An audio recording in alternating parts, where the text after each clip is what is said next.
son of a bitch.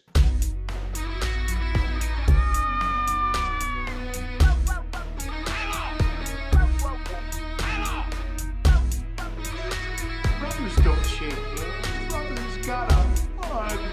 Good morning, Vietnam! Because you are my friend. Here we go! Hey guys, welcome back to another episode of the Super Enabler Bros. I am Jason the Corpse Flood Gaming, and he is Chris the Old Ass Retro Gamer. We're joined by none other than Peter. That's me. Hi.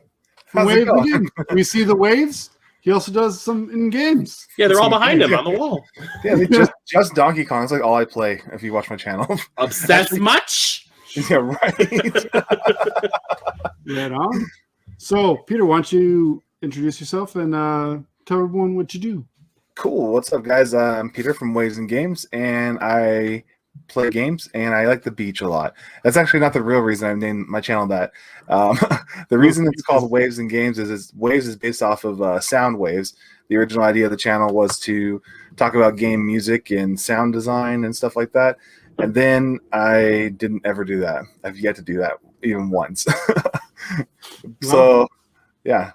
Follow through, man. Follow through. Yeah, follow through. But I do a lot of streaming right now. On my lunch breaks, I call them lunch with whatever game. So like lunch with Mario Kart was the second to last series I did. Right now I'm working on Wall Meet with Simon Belmont, trying to get to Castlevania 4 on my lunch breaks. So it's pretty fun.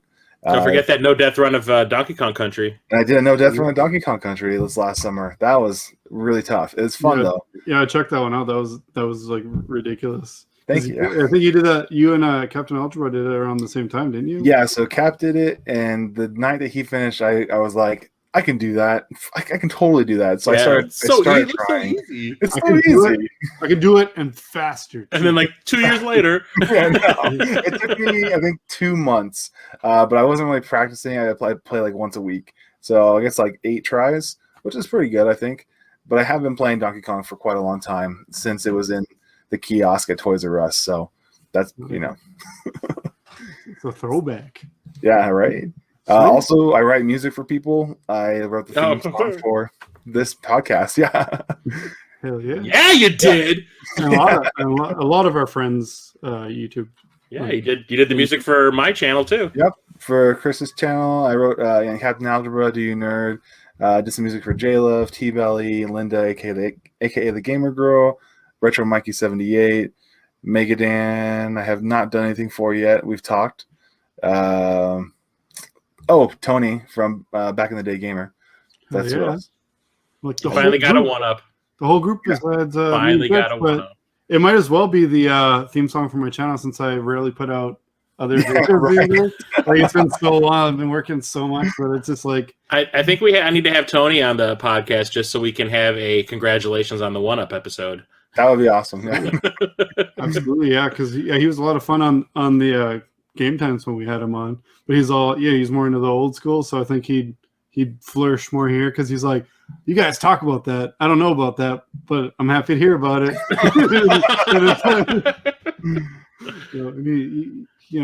He's a pretty good listener. He always like tries to answer the question if he hears it, and he's like, oh yeah, listen to it in the background when I'm working. So I'm like, yeah, we'll definitely have to put the line out and see if we can get him on here. Nice. Sweet. So yeah, that's my channel. That's what I do. Yeah. It's a good one. It's a good fun time. Hell yeah. Yeah. I'm Italian, so I get to do it. Nice. in pretty short notice, you whipped us up our theme song too, because it was just like a few weeks before we were about to start doing this thing. Yeah, we're like, oh, we should kind of have like a. It was pretty much on the first go around. We're like, that's the one. Yeah.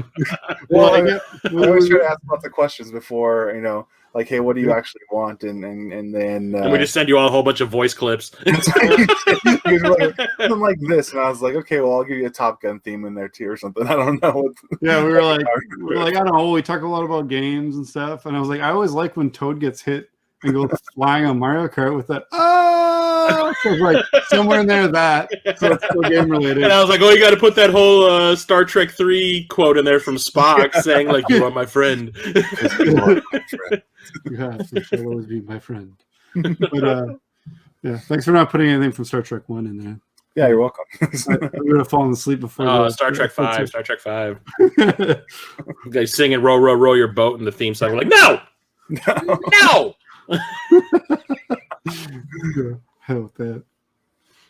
But yeah, it has been quite a long time again. We don't mean to do this.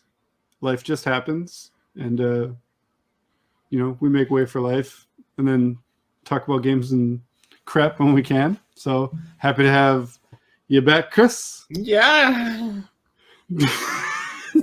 You're overjoyed to be here as well. I hope you brought a towel. It's already tucked in my pants. There we go. Like a preemptive strike. A lot of stuff has happened. I know we've both picked up a lot of crap. I can barely move. This is my movement space right now with how much crap I got to show off later that we got. Because I don't do pickups videos, but I was considering just doing one so my table doesn't collapse here. But I'll make it brief later on. But yeah, a lot of cool shit's come out to watch. Even read. Not so much play. I don't know. Nothing really that new has come out that I care about. I don't know. Seems like this gen is kind of starting off slow with stuff that isn't on the last gen as well. Yeah, it was like a bad rush to get the console, but then you're like, what do I get to play on this console? Which is why I didn't rush to get the new one. I was like, no, you know, I always do that where I have to have like 10 games, or there's one that I'm like, I cannot live without that game, which is what was last gen. And like so far, I'm like, I don't even really barely see anything on the horizon that is making me buy. Except something. Horizon. Yeah, Horizon. Well, Horizon's also on PS4. If nothing else comes to mind before then, but God of War is gonna sell me big time. But I don't know. Who knows? I don't know. I'll probably get once I get that new Stimmy. Like, give me that Stimmy because it's gonna be in my PS5. Well, I got the money whenever it shows up.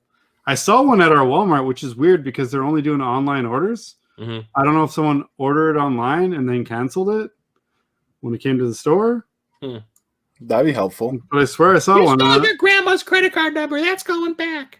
Yeah, I don't know, but they had it in the stores. I swear it was PS5, or I was just. I don't know. The Best Buy by me, every time I go there, the cars parked out front for the curbside pickup, PlayStation 5s and Xbox Series X's are always coming out that door and getting placed into people's cars. So you gotta get better at carjacking. Yeah. You get it for free. You get a free car, and I just go over there and trip the guy and run. You're like, what the again, fuck? The PS5. I'm fat AF, so I wouldn't get far before I got tackled. There you go.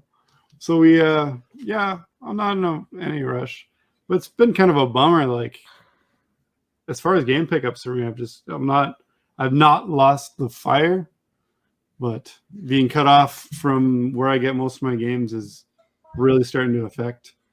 But I've been I wouldn't even say tripling down, quintupling down. Yeah, a little bit. On other shit I collect, so that's helped take my mind off it. Yeah, the games have been slowing down like for the other consoles, so I've been focusing more on the retro stuff lately. And all the retro stuff I can find a decent price on is, if not local, which I have shopped dry, I'm pretty sure. No one in the area, they're hiding it well if they've got it. And in the States is usually where I get all my games, and at conventions, going to stores. So there's nothing like that around here. Around here, every game is gold if they think they know what they have. And when they're like, oh yeah, Mario Brothers 3, it's like a $60 game. You're like, I see that all the time out here. It's either I either get those are COVID prices, man. I either get a giant bag of games for like $40 or like nothing around here. It's ridiculous. But what have you guys been watching? TV. Yeah, what you been watching? What you been playing? Yeah, Peter, what? Oh, let's see. I'll start. I've been watching Woodpecker, The Sammy's movie or the cartoon? the cartoon. Okay. I have a 4-year-old, so I'm watching whatever old cartoons pop up on YouTube right now. Hell yeah. And then there's like these like unknown like I don't know if they're annoying anymore or if they're just a part of who I am now. These like kids pickup videos that are like mystery. They're always mystery box like toys. Is it that Ryan kid that has his own video game? Oh, freaking Ryan! Yeah, I am well versed in this crap and the opening the LOL dolls and LOL oh my god, dolls and Scruffaloves and all that. That's like what I've been watching a lot of with my daughter. I've got 4, and my 2 oldest, my girls, were hard into them. I think they're starting to get out of them, or they just have their own tablets now, and it's not on my TV all day. Yeah, that might be it. But yeah, they were ridiculously into this, where they would be like, "Look, look," and you're like, yeah, "You have that. yeah, You have that." To the point where like they wanted to make a YouTube channel. They wanted, when they would get them and open them, they'd be like, "Hi guys, welcome to my video," and then they were just doing a video and no one was filming them and they knew it, but that was like their game they played. They played YouTube, and I was like, okay. And then yeah, I totally feel your pain there. It is it is grueling. And then there's the one where like the 40-year-olds are playing with like toddlers toys, like, "Oh, here comes Chase. Oh my gosh, yeah. He's going to save this." And then we got to figure out what's in the surprise egg. And, blah, blah. And you're like, "Oh my god, you're clearly an adult." You're at least 40, and this is not cool shit. This is not nostalgia for you. Is it slightly creepy? Paw Patrol's like 5 years old. Yeah, exactly. And you are not just aged out of it. You are, yeah. Yeah, no. Like, yeah, I am surrounded. I realize I'm saying this while surrounded with Batman and Transformers and a whole bunch of but they're not preschool toys. And I have, But my it's not like- Pokemon Funko Pops over here. I have my figures too, but they're not Paw Patrol like stuffed animals. And I'm not making stories out of them. I'm not like, "Oh, today Princess Peach fell off the shelf. Oh no! Oh, my knee!" We And can save her." But then Wolverine comes by and he's like, "Oh, princess, are you okay? All right." And Magneto's like, "Hey, I don't like that you're doing that." And then, like, that's literally what they're doing, but all you see is their hands. Yeah, it's just their hands. And there's It's 2 seriously- figures I'm I don't have to I show feel like off I- later. Chris, you need to see this. It's like I'm gonna grab my Funko Pop, and it's like It hurts my feelings. It's so awful.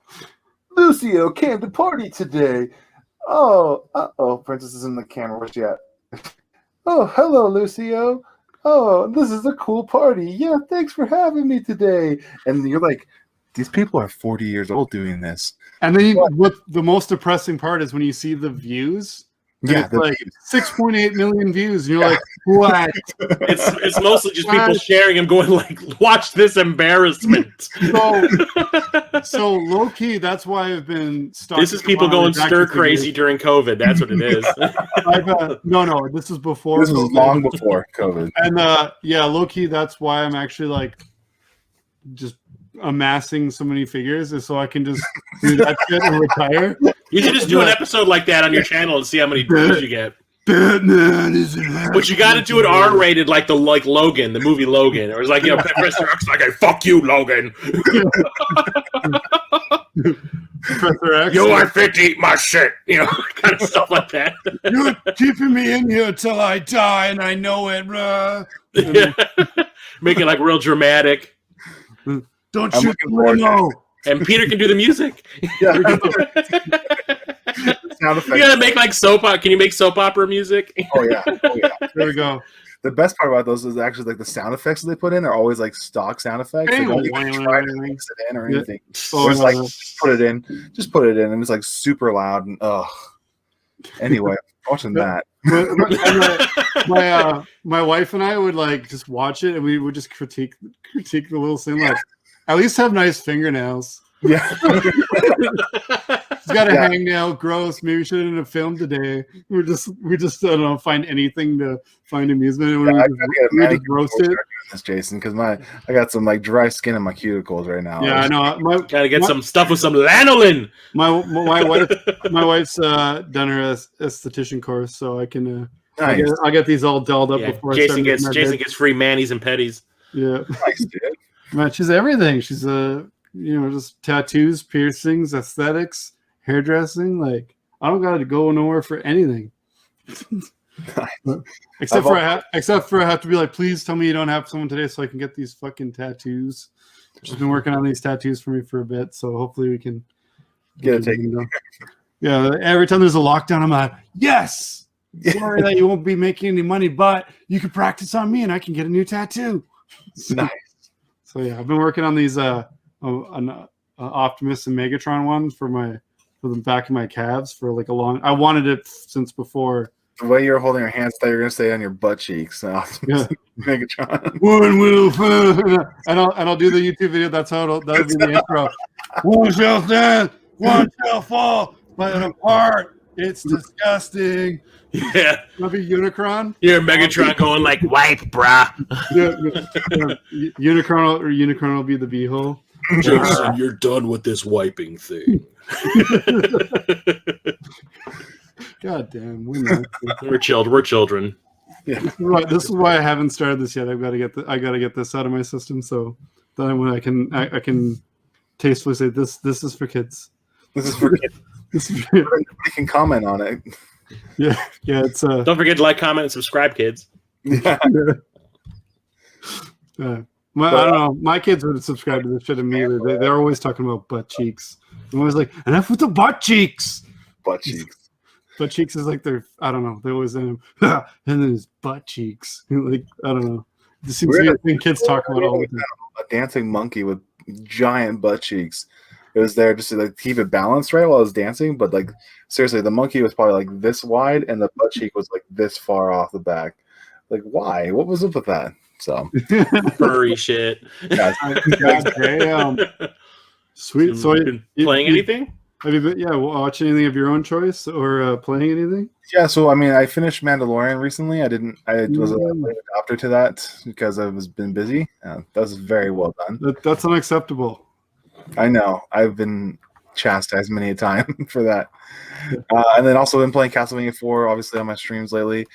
But I recently picked up a lot to finish my complete in box Game Boy collection, and with that came some games I didn't have because I only had Pokemon Yellow for my Game Boy, and so now I have Tetris and Super Mario Land and Mario Land 2 and something else. Mario Land 2 is like one of the best Mario games of all time. I've almost owned it 3 times already. What? I keep on finding it. Like friends find it. I'm like, hey, can you pick that up for me? And then they forget to pick it up. Oh, ass! You played it before? Tennis and Alleyway. Oh yeah, as well. Have you played it? I have not. No, I'm actually really sad that I can't even beat the first Super Mario Land right now. Maybe it's because I'm like trying to play while I'm taking calls because I work at a call center here. My gaming corner is also my job area. So like while I'm taking calls, I'm like trying to play my Game Boy in the perfect light because it's you gotta. Game Boy. I don't remember it being so hard to get in the right lighting. Right? I remember playing it in the car, and as long as like there was a street light going over, I could still play. But I'm like, my eyes aren't bad. I've still got excellent eyesight. So I'm like, what is going on? Is it just? It was faded? a simpler time, Jason. It was a simpler time. Is it faded? Yeah, I don't get it. Just like not wanting to work that hard to make the image anymore. Like, nah, we have better screens. You don't need to play this anymore. I'm going to upgrade, and then I just put it in the Game Boy Color. Yeah.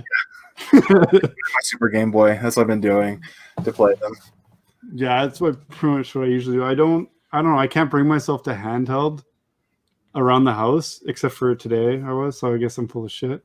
I was telling Chris that I started playing this game at work, and then I was enjoying it, so I brought it home to play, and I was like, I'm playing a handheld around the house. I never do that. I only do that when I'm on the shitter. Yeah. But I don't want the leg numbness of being like, I'm at a good part. I'm not going to stop here. No, I can't stand up. My legs are TV static. No, I'll just my legs and my ass will go numb, and I was just like, oh, I should probably stop. I'm gonna give myself piles. So you just wipe and then lay down because you don't want to move either. So you just, like, Yeah, I'll just flop onto the floor like a fish out of water. You just cover yourself in your bath, man. You're like, I'm sleeping here tonight. I was like, oh, but I don't want to stop playing Metroid Samus's Return. Yeah, that's pretty much like I played a lot.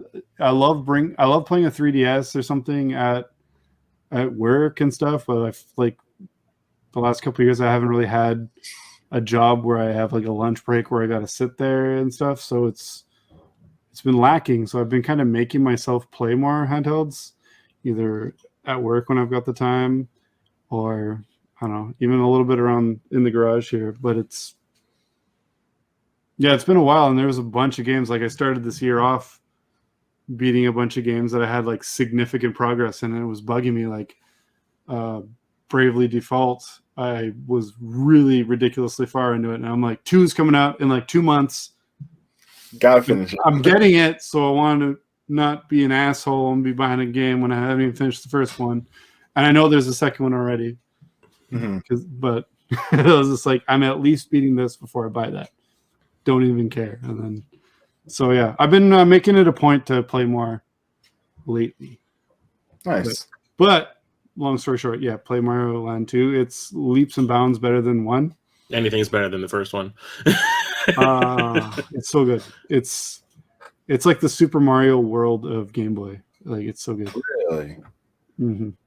I'm gonna play it then. I mean, I was already gonna play it anyways, but now I'm like, oh, I'm really intrigued.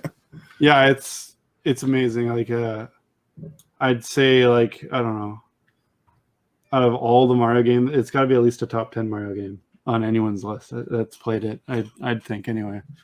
And if it's not on their list, I don't agree with them, and they should quit making lists. So wrong. But yeah, it's definitely You're not qualified.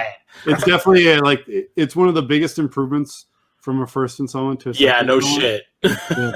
Like all of a sudden, the character you play as a part 2 is like 4 times bigger than the Mario in the first one. Yeah, it was like he doesn't. First of all, he doesn't look like a dot. Doesn't look like you're playing an Atari 2600 game. Yeah. So yeah, it's so excellent. But in Super Mario Land, people don't ever talk about the music from that game because it's so different from the rest of the series. Yeah. But the water world, not the one where you're underwater shooting, but like when you're doing the platforming and then there's the seahorses jumping out of it, that music I think is really good, and I think a lot of people need to give it more props. I don't know. Yeah, you'll be drooling over the music into.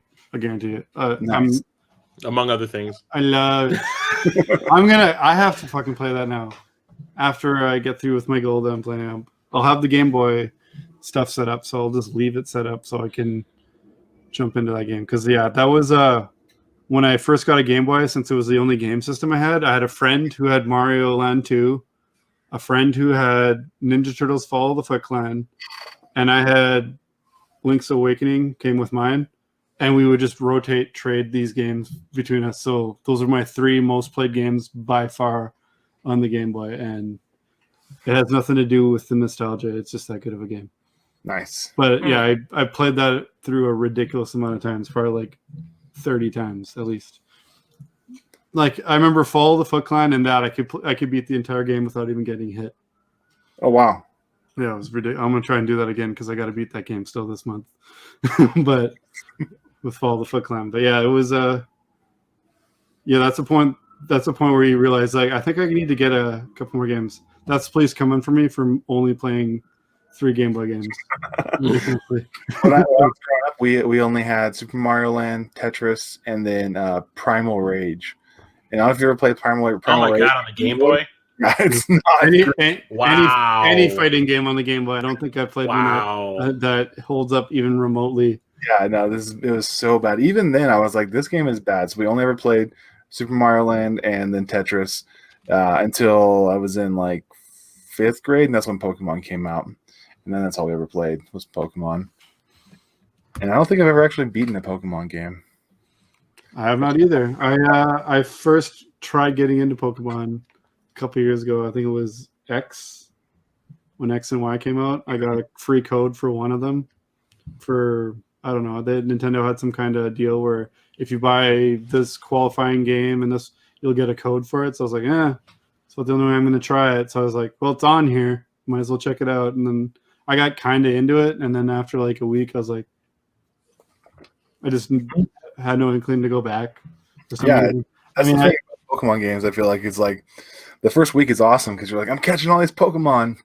Then you have them, but you have to level them up. And I don't like grinding. That's all grinding turns me off immediately on games. It can make me go from loving a game to being like, worst game. What am I doing? I'm an adult, and my time is like not as endless as it used to be. Right. Like I said, that's what Chris and I talk quite a lot about. They need a dad mode in games that respects your time. We're like, oh, I love this. I love RPGs. I just don't want to grind 60 levels to be able to progress in this. Can I just be a dad and play? I don't care if I just need a bit more skill to play it. Even if I'm under level, just let me go. I just want to find out what happens in the story. Yep. And I bought this game, so I don't want to be cheap and YouTube it. Like, it's just what needs to happen. So, any other cool stuff you watched or played lately? I think that is really it. I'm always playing Tony Hawk Pro Skater 1 and 2, which kind of sucks because the online community has really died off already. The one that just came out? The one that just came out. Already? Wow. You know why that happened? Because everyone went back to playing Tony Hawk's Pro Skater 5? Yeah, shut up. Get out of here. No, it's because they closed the studio, so there's no DLC anymore. Oh, yeah. Blizzard absorbed them, and now they're Blizzard's classic games studio. So I think they're handling like the Diablo 2 remaster stuff and all that crap. Well, at least they're working on something that people are going to want to play. Yeah. Hold up. Everyone wanted to play Tony Hawk. You get out of here. Yeah, I still haven't played the remaster yet. False. The reason people aren't playing online is because Spider-Man ain't in it. Oh, yeah. He's still salty about that shit. I was like, so Tony Hawk 2X has Spider-Man in it still. Yeah, it's true. Why couldn't they get the rights? He was my favorite. Damn, you never soft. Yeah. No, now they're always soft without Spider-Man. Yeah. Your nethers are always soft for Spider-Man. Yeah, so it's just, I mean, I loved it. It was a great remake. Don't get me wrong, but I was just like, I'm not even looking it up, and I bet he's not in there. But my hopes are still up that Spider-Man's in there. No, not anymore. No. I even bought it on PlayStation because I know how Sony likes to be a dick about Spider-Man exclusivity. So it's like, if he is going to be in there, he's going to be in the PS4 version. And I was like, nope, not there. and it really wasn't as hard as it should have been because like I remembered where everything was, and I hadn't played this game in like things too, but they added some new stuff to it. Some like challenges that didn't exist in the original game. Well, in Tony Hawk 1, Tony Hawk 2, they didn't add anything. Those levels, like they're exactly the same. So I was able to like just blow through the game super fast. Because I'd get like half the things in some of the levels in like the first run and be like, oh yeah, the T is over there. Yeah. Like, I'd be like, where's that T? Oh yeah, I remember. I'm like, fuck man. And how long has it been since I played 2? Like, no, I still remember exactly. Oh, turn the fountain off. You're like, I remember how to do that. Yeah, exactly. Like none of the puzzle stuff was puzzling. I'm like, damn it. It's like when I went to play Ocarina of Time again when I started collecting, and I hadn't played it since it was like maybe 2-3 years old. Mm-hmm. And I was playing like the GameCube one. I was like, damn it, these puzzles were supposed to be tough. Still remember how to do them now. Now you just it's been like 12 years since I played this game. Yeah. It is what it is, but yeah, I hope they keep going. I'd really like to see another Underground. Underground is my favorite. Redone. I don't want to see Underground 2 redone. That's a load of crap game. It was basically like Viva La Bam the game. Yeah. I'm trying to play through it again. Did you play as Vito? No, he's in the game, but you don't get to. Oh wait, no, I think Phil's in the game, and his gotch. Yeah. Maybe Vito is in there, yeah. Because I remember it was basically like, oh, I'm playing Viva La Bam the game. And I didn't mind it at the time because I watched Viva La Bam. I'm like, on! But now I was like 16, 17. And I was like, this is the greatest thing. Yeah, and I played it's just cringy. Yeah, it's just so cringe.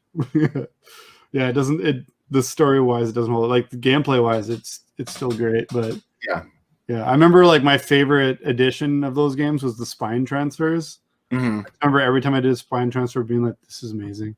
And that's what I liked about the remaster is they added some of the quality of life things in there. So Right. some mechanics that weren't in there were. So you're like, okay, good, because I'm used to these, and don't take them away, please. Right. Yeah. Especially things like spine transfers and wall plants and being able to transition your grinds in the middle, stuff like that. Like it's so part of how I skate in the game now. Like if they didn't put it in, I probably would have hated the new version. And then it's cool to have the option too that you can take off those. You can go back to Tony Hawk 1 controls if you wanted to try to skate the whole game at Tony Hawk 1 controls. Yeah, I really realized how much I hate the competitions in those games. Yeah. Like one time, like your score will be like not that good, and you're like first place, and then like you'll do the best score you've ever had in that run. And they're like, oh no, someone did better than you though. You're like, what? All you gotta do is never fall for the first 30 seconds and then stop the run, and you have a perfect score. Yeah, I was like, what is going on here? Because I found the one. I know there's one where you can just basically go back and forth. There's like a half pipe, and then there's a rail in the middle where you can do just amazing combos. And I did the same thing every time, and I'd be like, "Oh, I'm doing amazing," and then it'd be like, "Oh, that guy just had the greatest world record run of all time." You're like, "Oh, naturally he did." And then I did one, and I'm like, "I don't even know why I'm continuing. I've wiped out 3 times, and all of a sudden I got the gold." And I'm like, the game just felt bad. It just felt bad. So sorry for being a dick to you like those other 70 times. I was like, I don't even remember being stuck on this long. But then like that's the only one that really got me stuck, and I don't know, it was like the second or third one in the second game, and I was like, God damn this. Yeah, that's the only part that I didn't miss. And I was like, oh, I remember hating this one before. Nice. My next goal is to get an Elgato so I can stream Tony Hawk, just so I can show up gaming off the grid. Because they streamed it so much when it first came out, and then every time I watched them, I was like, "Oh my gosh, guys, why are you not skating good? Like, what are you doing? Why can't you press the buttons right?" And it makes me so frustrated. So I just want to be able to stream it so I can show them how to play. and just title it, "Hey, gaming off the grid. This is how it's done." Yeah, basically. Gaming off the grid tutorial part 1. Yeah. Yeah, got G, get good. Yeah, got G part 1. Yeah, there you go. But yeah. What have you been playing, Chris? What have you been watching, Chris? Well, they opened up the movie theaters out here again. Why? Cool. So I went and saw Monster Hunter, Yeah. which has been playing since December, but hasn't actually been able to be seen out here until January. You've been playing it to empty theaters?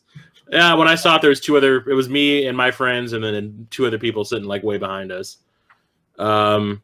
It's okay. I've never played any of the games, so I don't know the lore or any of that kind of stuff. Yeah, But- I've played very, very little. Yeah. But I mean, like, for a video game based movie, it's not terrible. It's not great either, I thought. I had Is fun it- with it, though. Same level as Assassin's Creed for the movie. It's better than that. Oh, interesting. Okay. Oh, I was like, It's better than that. I don't think I watched all the Assassin's Creed. I mean, it's got Tony Jaa in it, you know, who's like one of my favorite martial artists in movies. So, I mean, that's just automatically gives it a pass. So was it about on par with Resident Evil since they got Mila Jovovich to? It's nothing like that. It's they did try to do the whole, you know, like they're doing with the new Mortal Kombat movie, where they're putting like an unknown character in the situation, so you kind of have like a way in. They kind of do that with this too. Like the Rookie and the Ghostbusters? Yeah, movie? here it's like a bunch of people from our world transfer into that world, and it's all about them learning about the environment and all that kind of stuff. So we're kind of like along the ride with them as they learn, we learn. So they kind of do that thing, and it's okay. It's just it's a lot of flash, and there's really not really any story going on because there's long chunks of the movie where nobody says anything. Like we're talking, there's at least one point where at a half an hour the movie's gone by, no one said a word because it's just all action. Oh, okay. And 2 of the characters don't speak the same language, so they just kind of like gesture to each other with their heads and their eyes and stuff. When the fists do the Yeah, talking. it's like sup.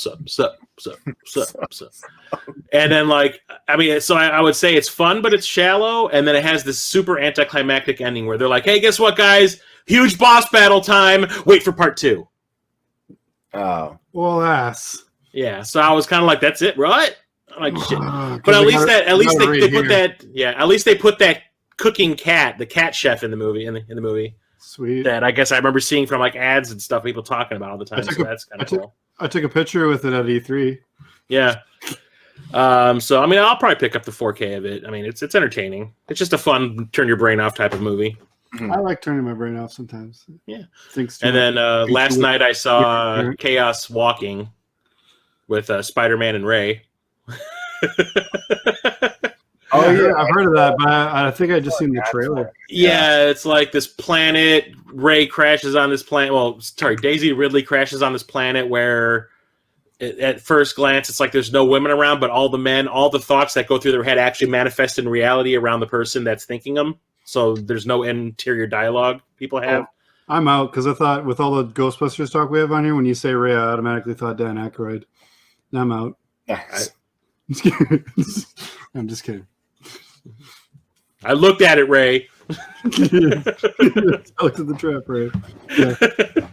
Yeah. I would comment on it more, but I had an issue during the movie last night, and I didn't get to watch the last half hour of the movie. Oh, that sucks. Well, And it has 3 letters in it. It's called IBS. It happens. So Peter knows what I'm talking about. I had to shut down a couple of streams early or take a little intermissions because of that. Like I said, a half hour with the movie left, I'm sitting there going like, oh, things are moving. I'll be back. And come out of the washroom, and my friends are standing out there holding my coat and my drink. I was like, son of a bitch. That sucks. So I didn't get to finish the movie, but what I saw I liked.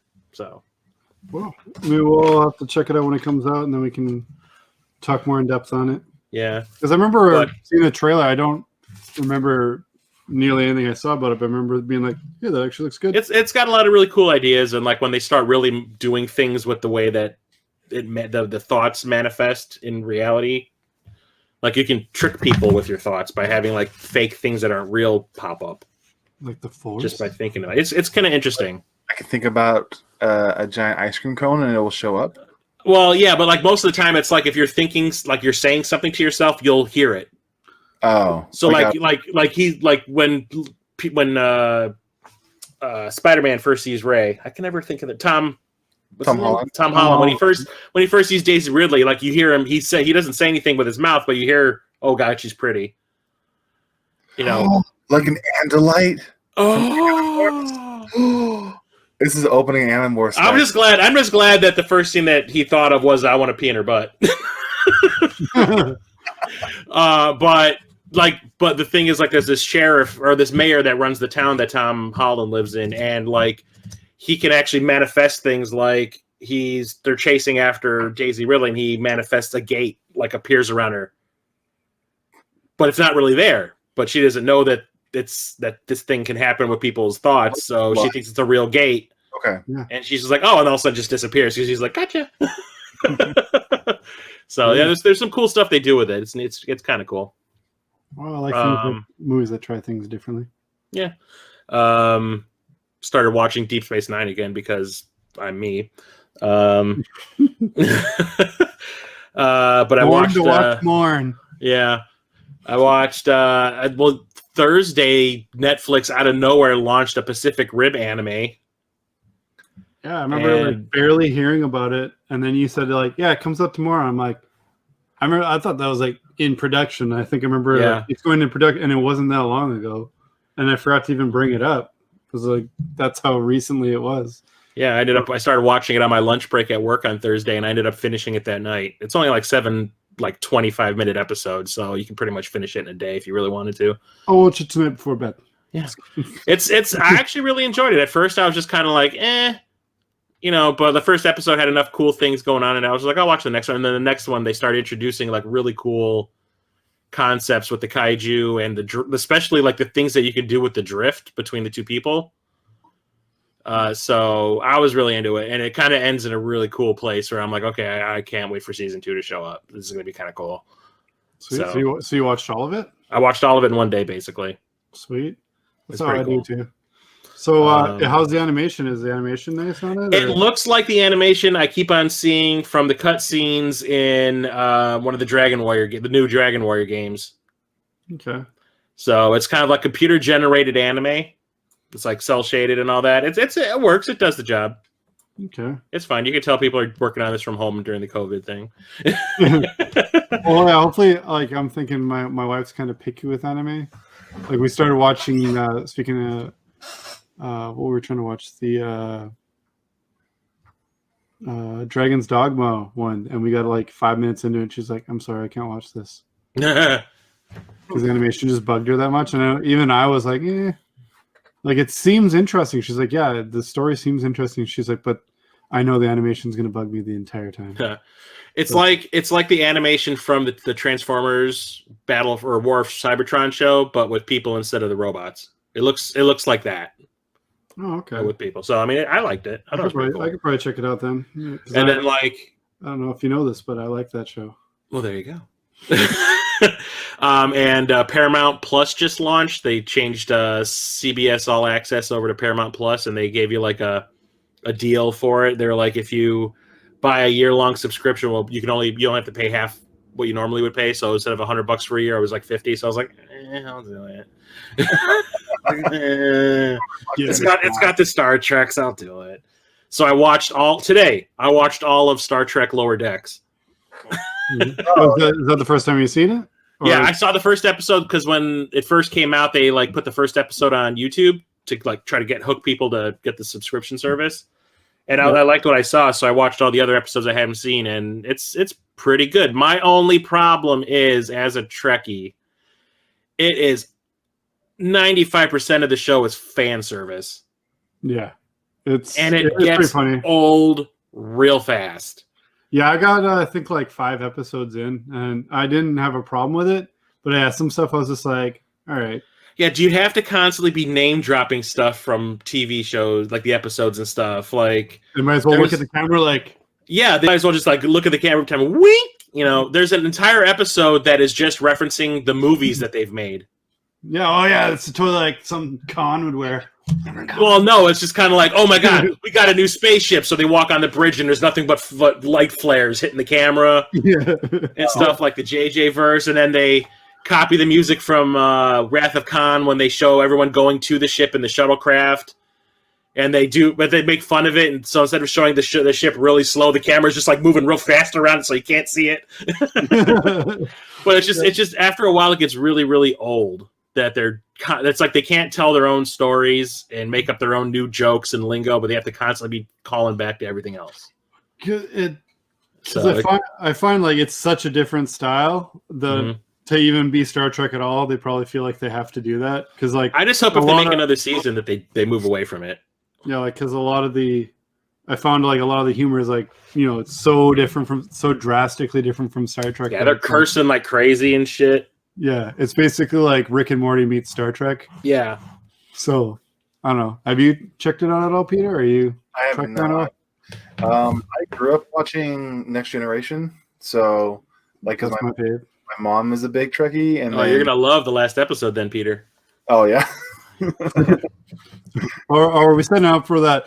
It gets really good after 10 hours. No, it's nothing like that. No, I'm just kidding. No, it's pretty funny right off the bat. If you even like remotely know Star Trek, like I love Star Trek, but not on the level of Chris, but like I'll probably get most references. Mm-hmm. And I've watched probably up until about 75% through maybe Voyager. That's when I kind of stopped.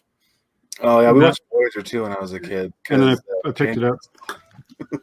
and then I picked it up with Picard because Picard is just Next Generation all over for me. So I'm like, yeah. Gotta love the Gene Luck Pickard.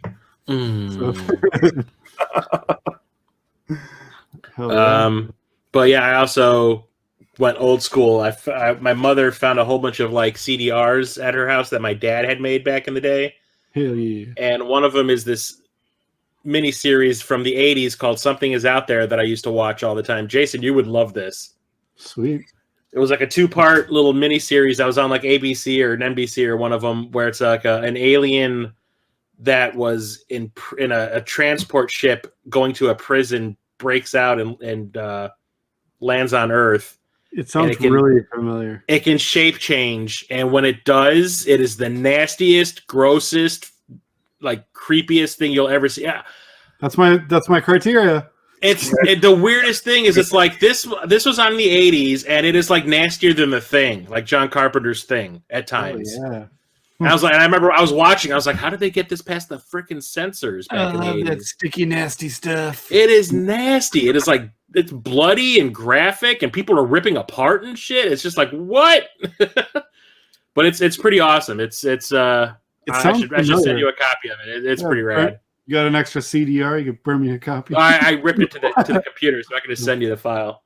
Sweet. It is really cool. It sounds really familiar. Like the name of it at least sounds familiar, and the concept. They ended up making a TV show out of it, and it barely lasted a season.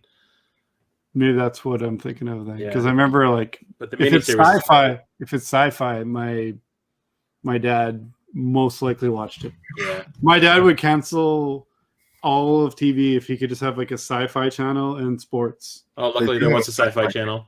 What? Luckily there ended up being a sci-fi channel. Yeah, because that's what he watches. Like, there's space, I think is what it is here, but then there's sci-fi in the States. But yeah, like my wife still was like, we should check out Stargate tonight, because I've watched Stargate because my dad is obsessed with Stargate. The entire show's on Netflix now. Yeah, and I bought him all the seasons of SG-1 and Atlantis. Oh, I found like. Are they on VHS? Is that why your hands are so far?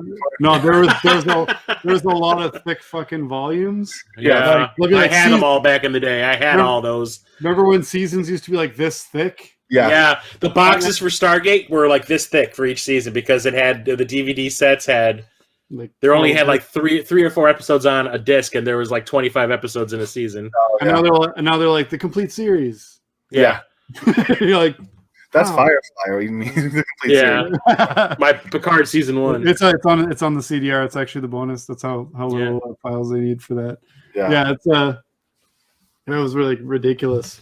But like I was thrifting one day, and they had like 90% of them. I think I had to buy them like four that weren't in there, and I got them like for ridiculously cheap. I'm like, well, then if his cable goes down, and so he can't just watch SG-1 marathons or Atlantis marathons every time we're over there, it seems like he's either watching sports, Stargate, or when we're over there on Christmas, there's almost every year a Trekmas movie marathon, so there'll just be a Star Trek movie. And it's too bad you can't cross the border, because I was at Half Price Books last night, and they had every season of Stargate for $7. Well, thanks for reminding me that I can't cross the border there, pal. Just making you want it more, so you get so excited when it happens, you just can't control it. I want it so bad that I'm getting my COVID vaccine part 1 next week. When I get part 2, I'm just going to run across going, antibodies! So I can get my mail. I'll just be greased up deaf guy from Family. You can't kiss me. I'm gonna get my mail. I'm very sick of being. I feel like there's a whole country around me that I could potentially go to. I'm like, nah, I just want to go to the troubled one. So we got all the cool stuff. We got chocolate chip cookies, brah. Most of my best friends live down there. We have chocolate cake shakes at Portillo's. I like those Oreo shakes are Oreo shakes, yeah. Is that not a thing in Canada? Lady Gaga Oreo shakes. Yeah, some places, but none of the places in my town anyway. What? This is weird because I've had different ones. Tim Hortons does not have an Oreo cake or an Oreo shake? No, I don't think so. They have like I think they had an Oreo iced cap, which is an iced cappuccino, but cappuccino is a kind of coffee, and I don't fuck with coffee, so yeah, fuck coffee. Right in its stupid ear. Yeah. So anything else you've been watching? Well, I've watched some other things, but we'll talk about those later.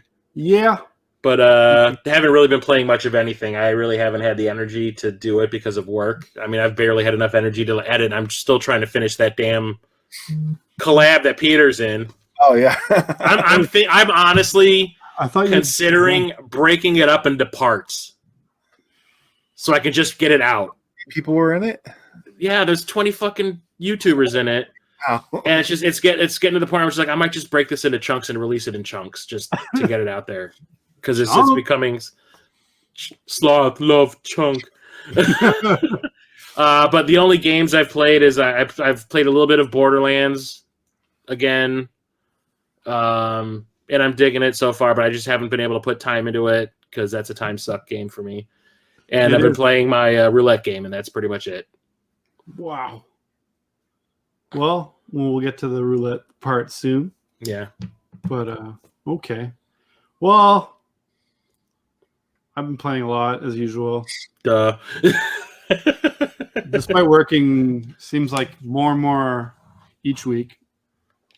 But, watch some pretty cool stuff. Watch some more Preacher. I really enjoy that show. I don't know if either of you have checked it out at all. Nope. Well, after The Boys, I needed some more Garth Ennis action. And Preacher is all over Garth Ennis. I think that might have been one of his first books. And it's a great show. It's got random super gore, just like The Boys. Yeah. Let's kill a whale. Sometimes people just explode. And then we'll sit inside the whale and have a conversation. Yeah, basically.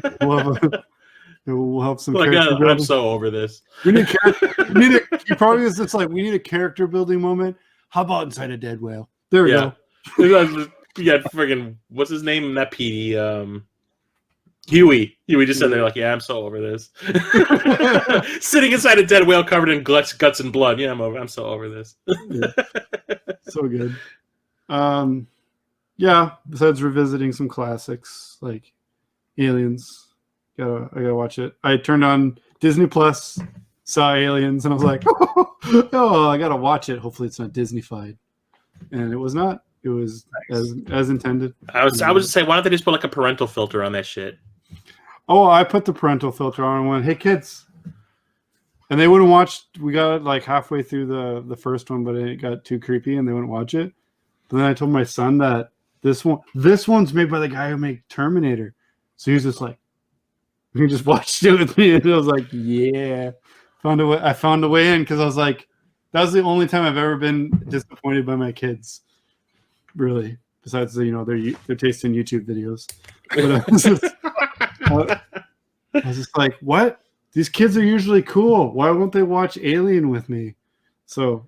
Oh yeah, they're still kids.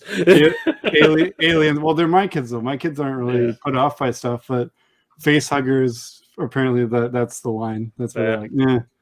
And it was pretty close to bedtime too, and I was like, I shouldn't be doing this. I'm gonna be the one that has to get up with him if he has nightmares. And he slept all the way through the night. I was like, there we go. Nice. So yeah, when I watch the movies with kids, I explain stuff to them, and I think that helps. They don't get scared. Like when they were getting into superheroes, I would like just tell them little side trivia stories, and they'd be like, "Oh, cool!"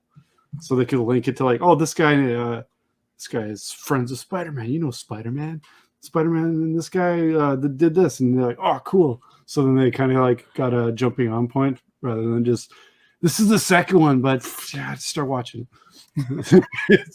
So I'm just kidding. Yes, yeah. They're well versed in superheroes and stuff now, so it's good. Nice. But yeah. Besides that, I've been watching quite a few cool shows, and we'll talk about those later. But playing, Jesus, you know me. Last month was I don't remember the last game we talked about. Well, I think Panzer Dragoon or Fire Emblem probably. But since then, I beat Ultimate Alliance 3 with my daughter, which we've been kind of chipping away at since it came out. Mm-hmm. So we finally did that. We had the DLCs to do still, which I own, so we're going to be doing those. We're going to chip away at those as well. Played my roulette game from the last episode, Final Fight Streetwise. More on that soon. Can't wait. Abbreviated. G.I. Joe Operation Blackout. I don't really have a lot of nostalgia for G.I. Joe. I played with G.I. Joes, but that's about the extent of it. Like I didn't really get into the show. And just it was the same with the game. I love Snake Eyes. I don't give a shit about anybody else. Anybody else on that show. Yeah, Storm Shadow, because he's basically it's Scorpion Sub-Zero shit. Yeah. So I'm like, I love that. It's just because I love ninjas more than just rando army guys. Sorry for anyone who loves G.I. Joe, but I literally I was like, oh yeah, this is pretty cool. You know, Baroness is hot still. Yeah. Okay.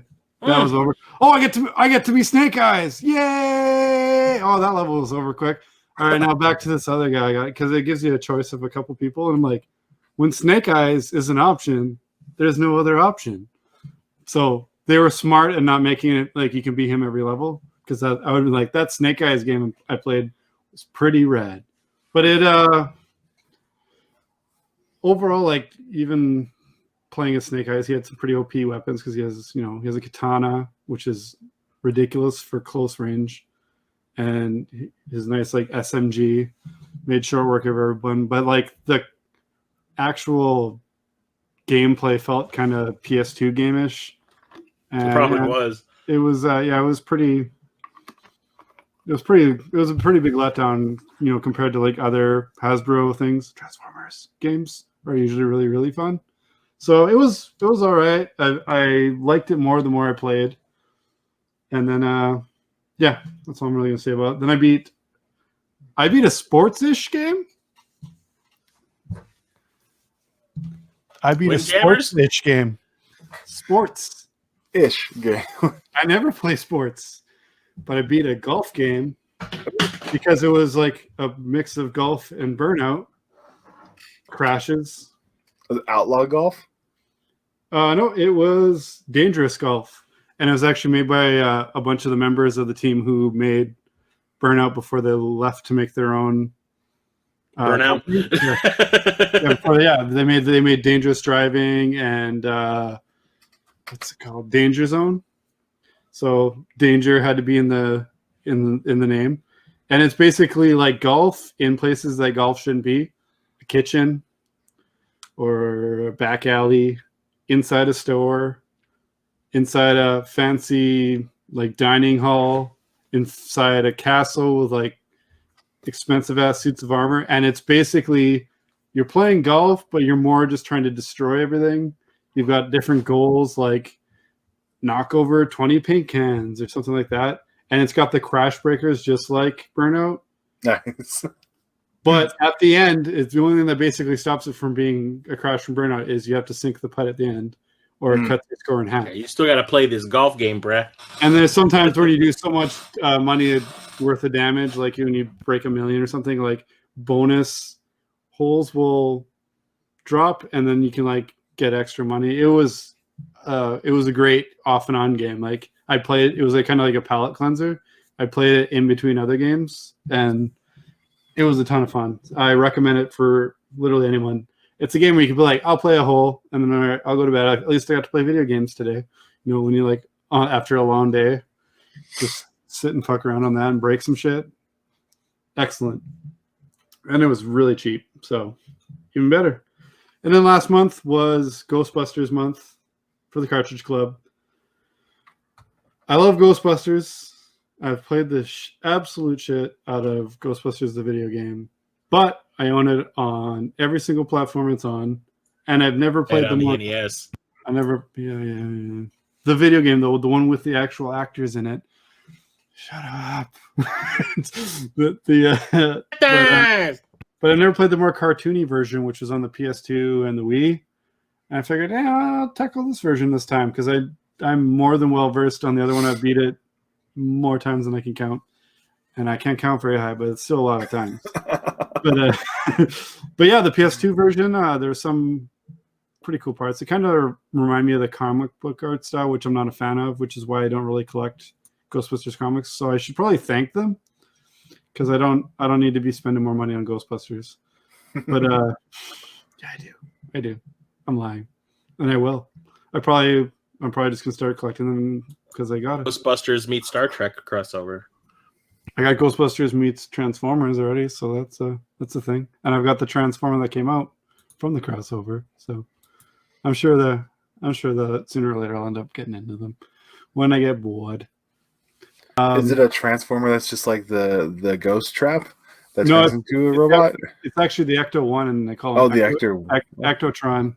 Yeah, it's pretty sweet. If it was close by and it wouldn't knock a bunch of shit over, I'd show it to you. But it's pretty sweet. They've been doing some pretty cool crossovers lately in the comics of like dream things from when you're a kid, like Ninja Turtles and Batman, Ninja Turtles and Ghostbusters, Transformers and Terminator, which I got. I can knock that out of the way. It was pretty cool crossover. Yeah, Transformers and everything. I don't know, He-Man, I think they did one. I don't know, everything. Everything you can think of is probably crossing over right now. It's excellent. It's obviously people Transformers and Debbie meets Dallas. Yeah, Debbie does Dallas. Yeah, Debbie does Dallas. Yeah, but yeah, it was decent. It was, some parts were different. Transformers behind the green door. And then I dug up the Super Nintendo because I had been in a while. So I beat Separation Anxiety, the should be better but somehow worse sequel to Maximum Carnage, Soul Blazer, excellent game. Contra 3, I beat it for the first time ever. I've played it a bunch, but I've never really tried to beat it, and I can finally say that I have. And the next one, I might as well show off another pickup. Beat Into the Dead 2, which I bought because of Necrophilia. Includes Ghostbusters. Oh, okay. And I gotta say, Ghostbusters was probably my least favorite part of it.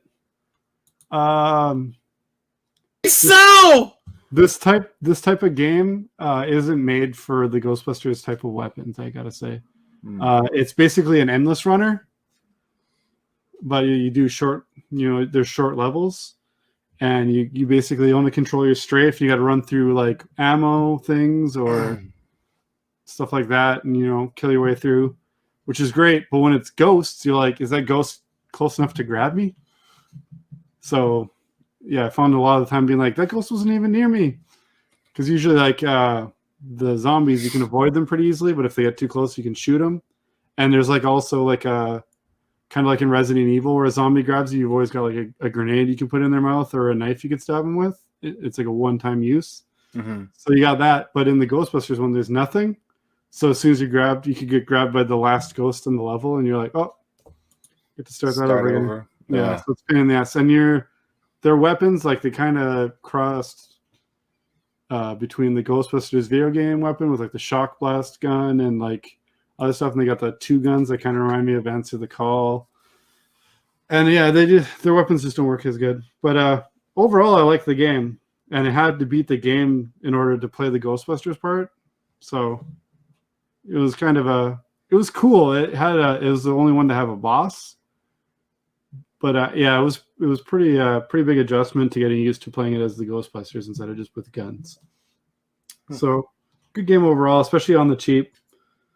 And thanks, Chris, for letting me know about that when you bought it. He's like, look why I bought it. What I do. Yeah, and then I beat Teen Titans with the kids. That's why we're the Super Enabler Brothers. Absolutely. Enabling each other. Damn right. Yeah, I beat Teen Titans, The Bouncer, Black, Ghostbusters, the 2016 game. I came out around the same time as Answer the Call. It's a totally different team. It's like a twin stick shooter. It was fun, but kind of a one-trick pony. And the only thing that really brought it down was references to Answer the Call. So I was like, oh yeah, I got to remember that exists sometimes. And some of the ghosts you fight are ones that you don't see them catch in the movie. So such a hater. Hate it. Such a hater. And then I kind of took a break. I kind of played games that longer games, or like just playing a lot of Ghostbusters video game online, because I was like, I figured, since it's the month of Ghostbusters, I can get a bunch of Cartridge Club members to get on this with me. And but I found randos still playing this game from like 12 years ago online. I was like, hell yeah.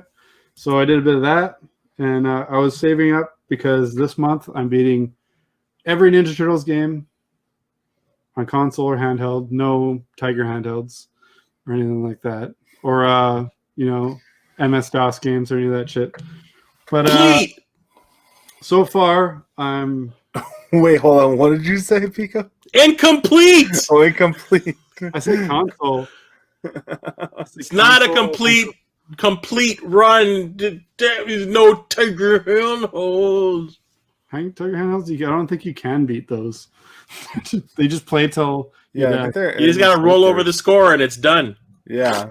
till just bricks and Until the battery dies. Until all the characters show up on the screen at once. So it's like, oh, it's done. It's you beat it when you throw it in the trash. Yeah. Yeah, I beat it against the brick wall. There you go. All those I'm sure I've broken one of all of those by now. Oh, my Castlevania Simon's Quest one. Oh, so sorry. Not really. I started with what I consider probably the hardest one first. I did the very first game on NES. Fuck that game still. Still the greatest. I don't care. It's my favorite title screen on the NES. Is that game. It's that music. That's fantastic music. Yeah, but the rest of it can just go to the hell. It's like it's the most I've actually had to practice a game in a long time. Like usually I kind of just it might take a couple tries, but I'll get through it. No, this one I had to practice. So there's that. But I'm glad I got it out of the way first because I've got 30 others to beat, and I beat Manhattan Project, 2 the arcade game on NES, the arcade game on my handheld or my plug and play arcade. Then I beat Turtles in Time on the arcade while I had that out, and then Turtles in Time on Super Nintendo, and then Turtles in Time Reshelled on the 360, and then TMNT Arcade Attack on the DS. I always wondered, I was like, oh, I've never really even heard of this game. When I looked up the list, like I got to be close to having all the Ninja Turtle games. I never even heard of this. And I'm like, oh, I wonder why. And then I played it. Now I know why. Ubisoft apparently tried to make a spiritual successor or some crap to the arcade games. And no, it's just all types of awful. It's basically walk 5 feet, fight 2 to 5 enemies, walk 5 feet, rinse and repeat. That's the game. Yeah, it was pretty boring, pretty awful. And despite some cheap enemies, it ended up being a no death run at least. But at what cost? Time. Yeah. But to follow it up on the game I'm playing right now, the Michael Bay Ninja Turtles game is actually pretty solid. Did you say it's a dungeon crawler? It's basically a dungeon crawler, kind of like a linear-ish Diablo type game. It's got you pick up gear, you pick up, you upgrade your weapons. You son of a bitch! You've just enabled me. It was cheap, and it's not like I'm not saying it's like Diablo 4 has got some big shoes to fill, but it's like it's fun. It's simple. It's a handheld game, so I'm not like really holding it up to like console standards, but it's something different, especially since all I've been playing is, besides the original one, is like the beat 'em up ones. I don't know. I'm having a lot of fun with it. It's got a kind of a cool story. It doesn't feel like I'm doing the same crap. Feels like they actually tried a little bit to put a story in there that you care about. So I'd say I'm a little over halfway through it, and I'm liking it. It seems like it's going to be short because it's got a list of the missions, and I'm over halfway on the missions. So as long as there's no random difficulty spike, pretty decent game. And that's another game I never heard anything about. I'm like, oh, when I saw the 3DS, I was like, oh, naturally there's going to be like an Xbox or PlayStation version. Nope, just that. And I'm probably going to be sad that it was short because it seems like it's going to be more on the short side, but it's pretty decent. So there's that. And then, okay, I'll shut up now. Now you talk. Now you talk. Oh, actually. It's your turn again. I got to talk. Sorry, guys. But PlayStation VR, highlight. in the headlights. Headlights. But I'm going with Apex Construct. I don't think we've talked about this one yet. And it's a pretty original-ish game. You walk around. It's kind of like you fight these kind of Cybertronic animals. Gives me kind of a Horizon thoughts, but it's not really a Horizon-ish game. You're in like this post-apocalypse, and you go on these little short missions. And I played about halfway through the game so far, and I like it. It's got, I don't know, it controls decently. The combat, the bow feels natural. You're not like, oh, this janky thing, like okay, I gotta sports bullshit. I gotta remember to like aim to the left because my arm always goes jank. Like sometimes you play those games where you're like on the Wii and you're like, what is going on with these hands? But yeah, it plays pretty naturally. I kind of the bow combat kind of reminds me a bit of Sirento, the ninja game, where you do stuff like that. So yeah, I like it. I want to be right back. I promise. Okay. Don't worry. Okay. Peace out for the moment. So yeah, that's short and sweet. I intend to play more of it, but hopefully soon. You have it as well, don't you, Chris? I think I do. Yes. Okay. Yeah, I remember I bought it. It was on the cheap side too. Yeah, I think I got it at GameStop. I want to say. Yeah, I remember ordering it. It was only like $12. So like it was one of those things where I'm like, look at all these VR games are cheap. I'll just grab 3 or 4 at once. I miss those days. Yeah. Without the import fees. Because apparently COVID. Because apparently they'll ship to the States from Europe for like nothing. But if you want it in Canada, 2 miles from where you're willing to ship it, it's like, oh yeah, like way more. So yeah, that's dumb. But yeah, check it out if you haven't. It's a pretty decent game. And I never really hear anyone talk about it. Yeah, I haven't played my PSVR in a little while, in a hot minute. So I need to get on. I need to start playing some. And I've been buying them steadily, so I need to do it. Do now, come on. We need to play Creed and box it out. Oh God. He's like, what happened? I played Creed. I credit that game still to this day, and I played like Kinect workout crazy, like the Kinect Adventures and shit where you jump around. I got pretty sweaty playing that, but for some reason, holy hell, I got a new respect for boxers. I don't think I've ever gotten sweatier playing a game than when I played that game. Yikes! Yeah, and yucks. You're schwitzing. Yeah, it was a little bit gross. So yeah, hopefully soon I can actually have access to what I want to buy again or have bought. Yeah, or have bought. Because I've got one. We've been waiting. At least I've been waiting to talk about it, and our friend Church just recently beat it. I think yesterday. Oh yes, I have it as well. Both of them actually now. Yeah. So we'll save that for a later date. Yeah. Don't look at his recent beats because then it won't be a surprise. Yeah, it looks really good. I've heard good stuff about it. It looked amazing right from the get-go. I think I talked to you guys like, have you seen this? Check it out. And then yeah. Hopefully soon. So maybe it's time for a movie highlight. Yeah. So should I tell the long version of this story or the abbreviated? Well, we got a few minutes. Okay. So I originally bought this Blu-ray. This is a 4K set that I bought. I originally bought the Blu-ray and went on Amazon. I was just kind of like, oh, cool. I thought that this was sold out everywhere because I missed the boat on it. It came out through Arrow Video, which is that British movie on home media company.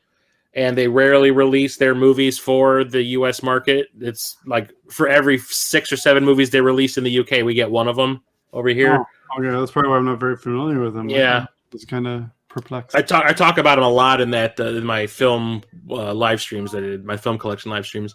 So like I saw this on Amazon for the Blu-ray, but I was just like, hell yeah! I thought this was sold out because I missed the boat when they actually put them up for sale originally through the website. So I picked it up, and the day after I bought it, Amazon gave me like a little reminders, like you might want to check out the 4K version of that.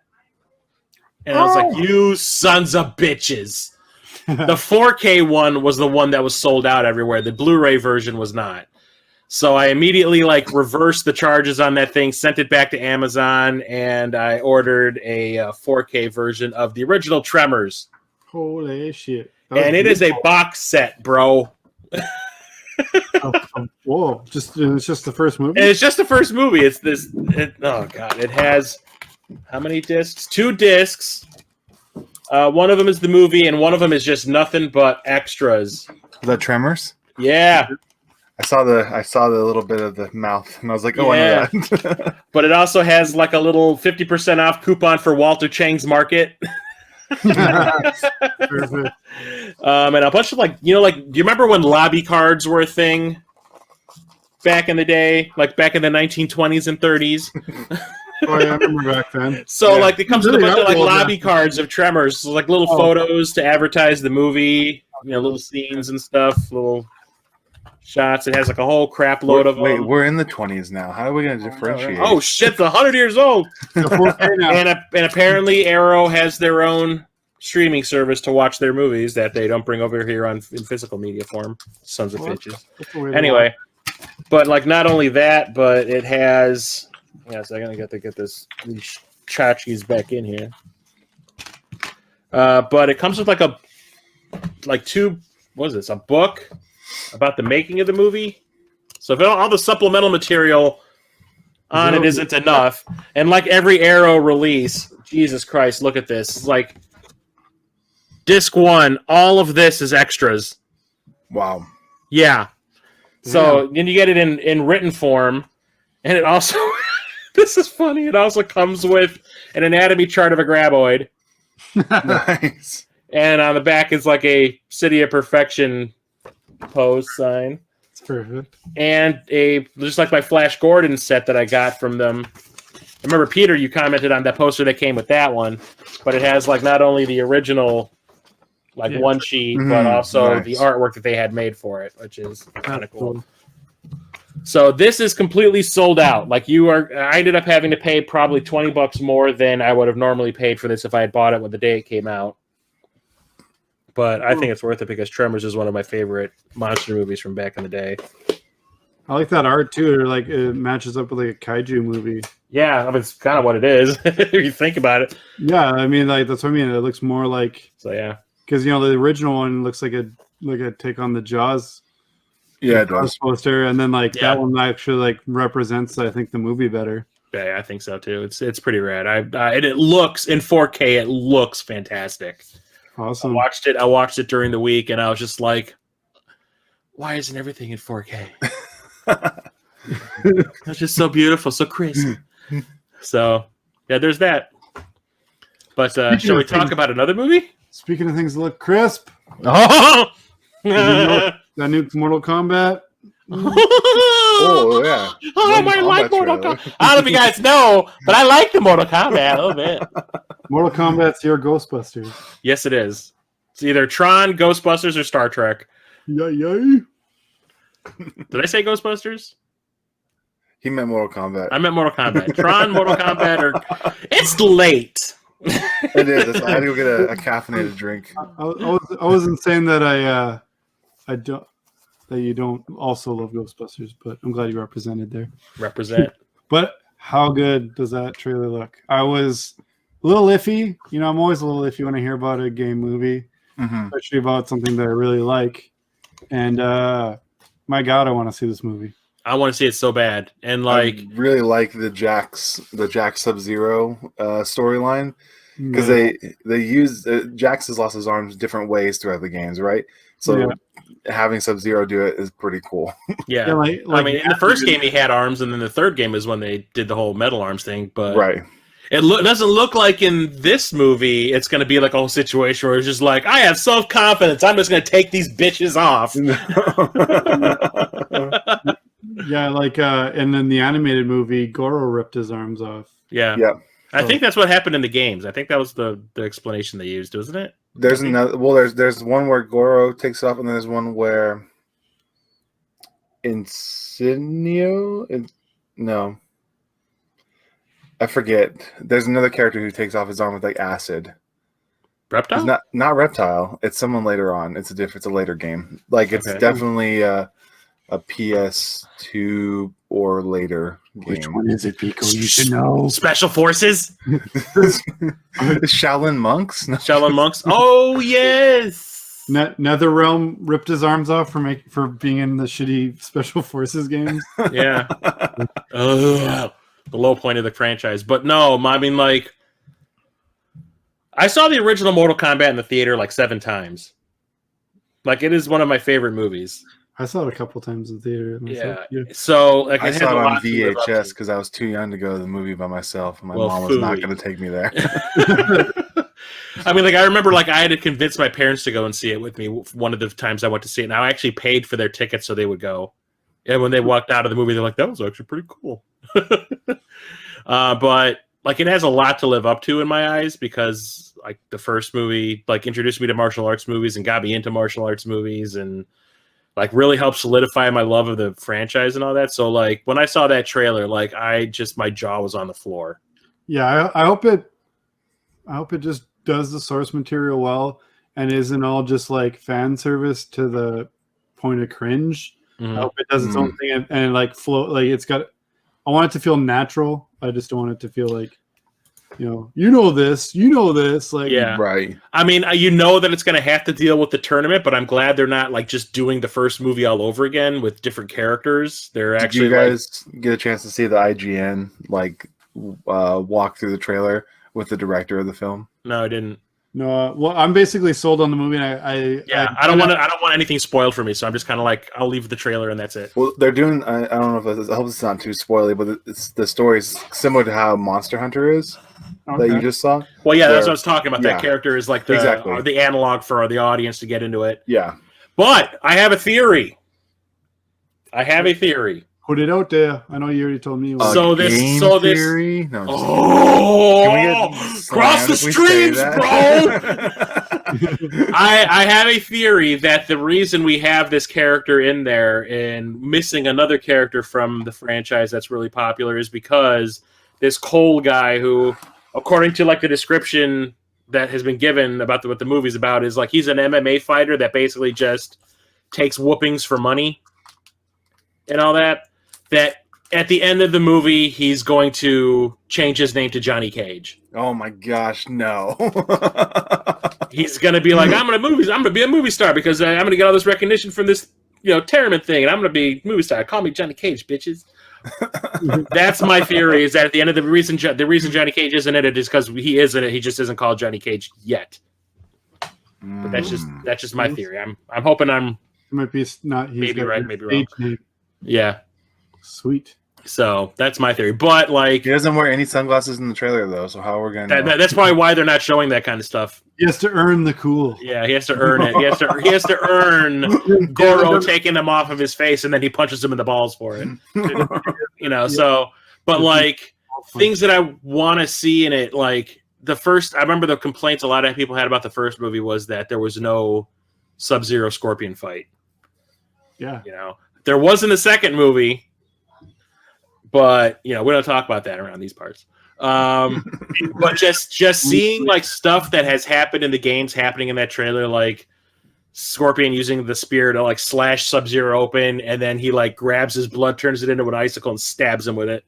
Oh, the Scorpion, yeah. That is just like rad as hell. I was just like, that is like something that you would see right out of like one of those X-ray special move type things that would happen. Yeah. I was like, that is awesome. I hope there's an X-ray in there somewhere. Oh, there's got to be. Yeah, at least one. I liked how the animated movie handled it. Yeah. That was cool. But like the characters all look great. I mean, if Melina's in the movie and they show her briefly, if Melina's in the movie, Katana's going to be in there somewhere too, and they're just kind of hiding her. Mm. You can't have the twins in it. You can't not have both twins in it. Yeah, I'm basically going media blackout on it until I can watch it. I don't want to. I don't want to see anything more on it. It's just like a game. Like when I know I want to play a game, Yeah. Yeah. I'm gonna buy it already. You don't need to sell me it anymore. That was like me with Cyberpunk. Yeah.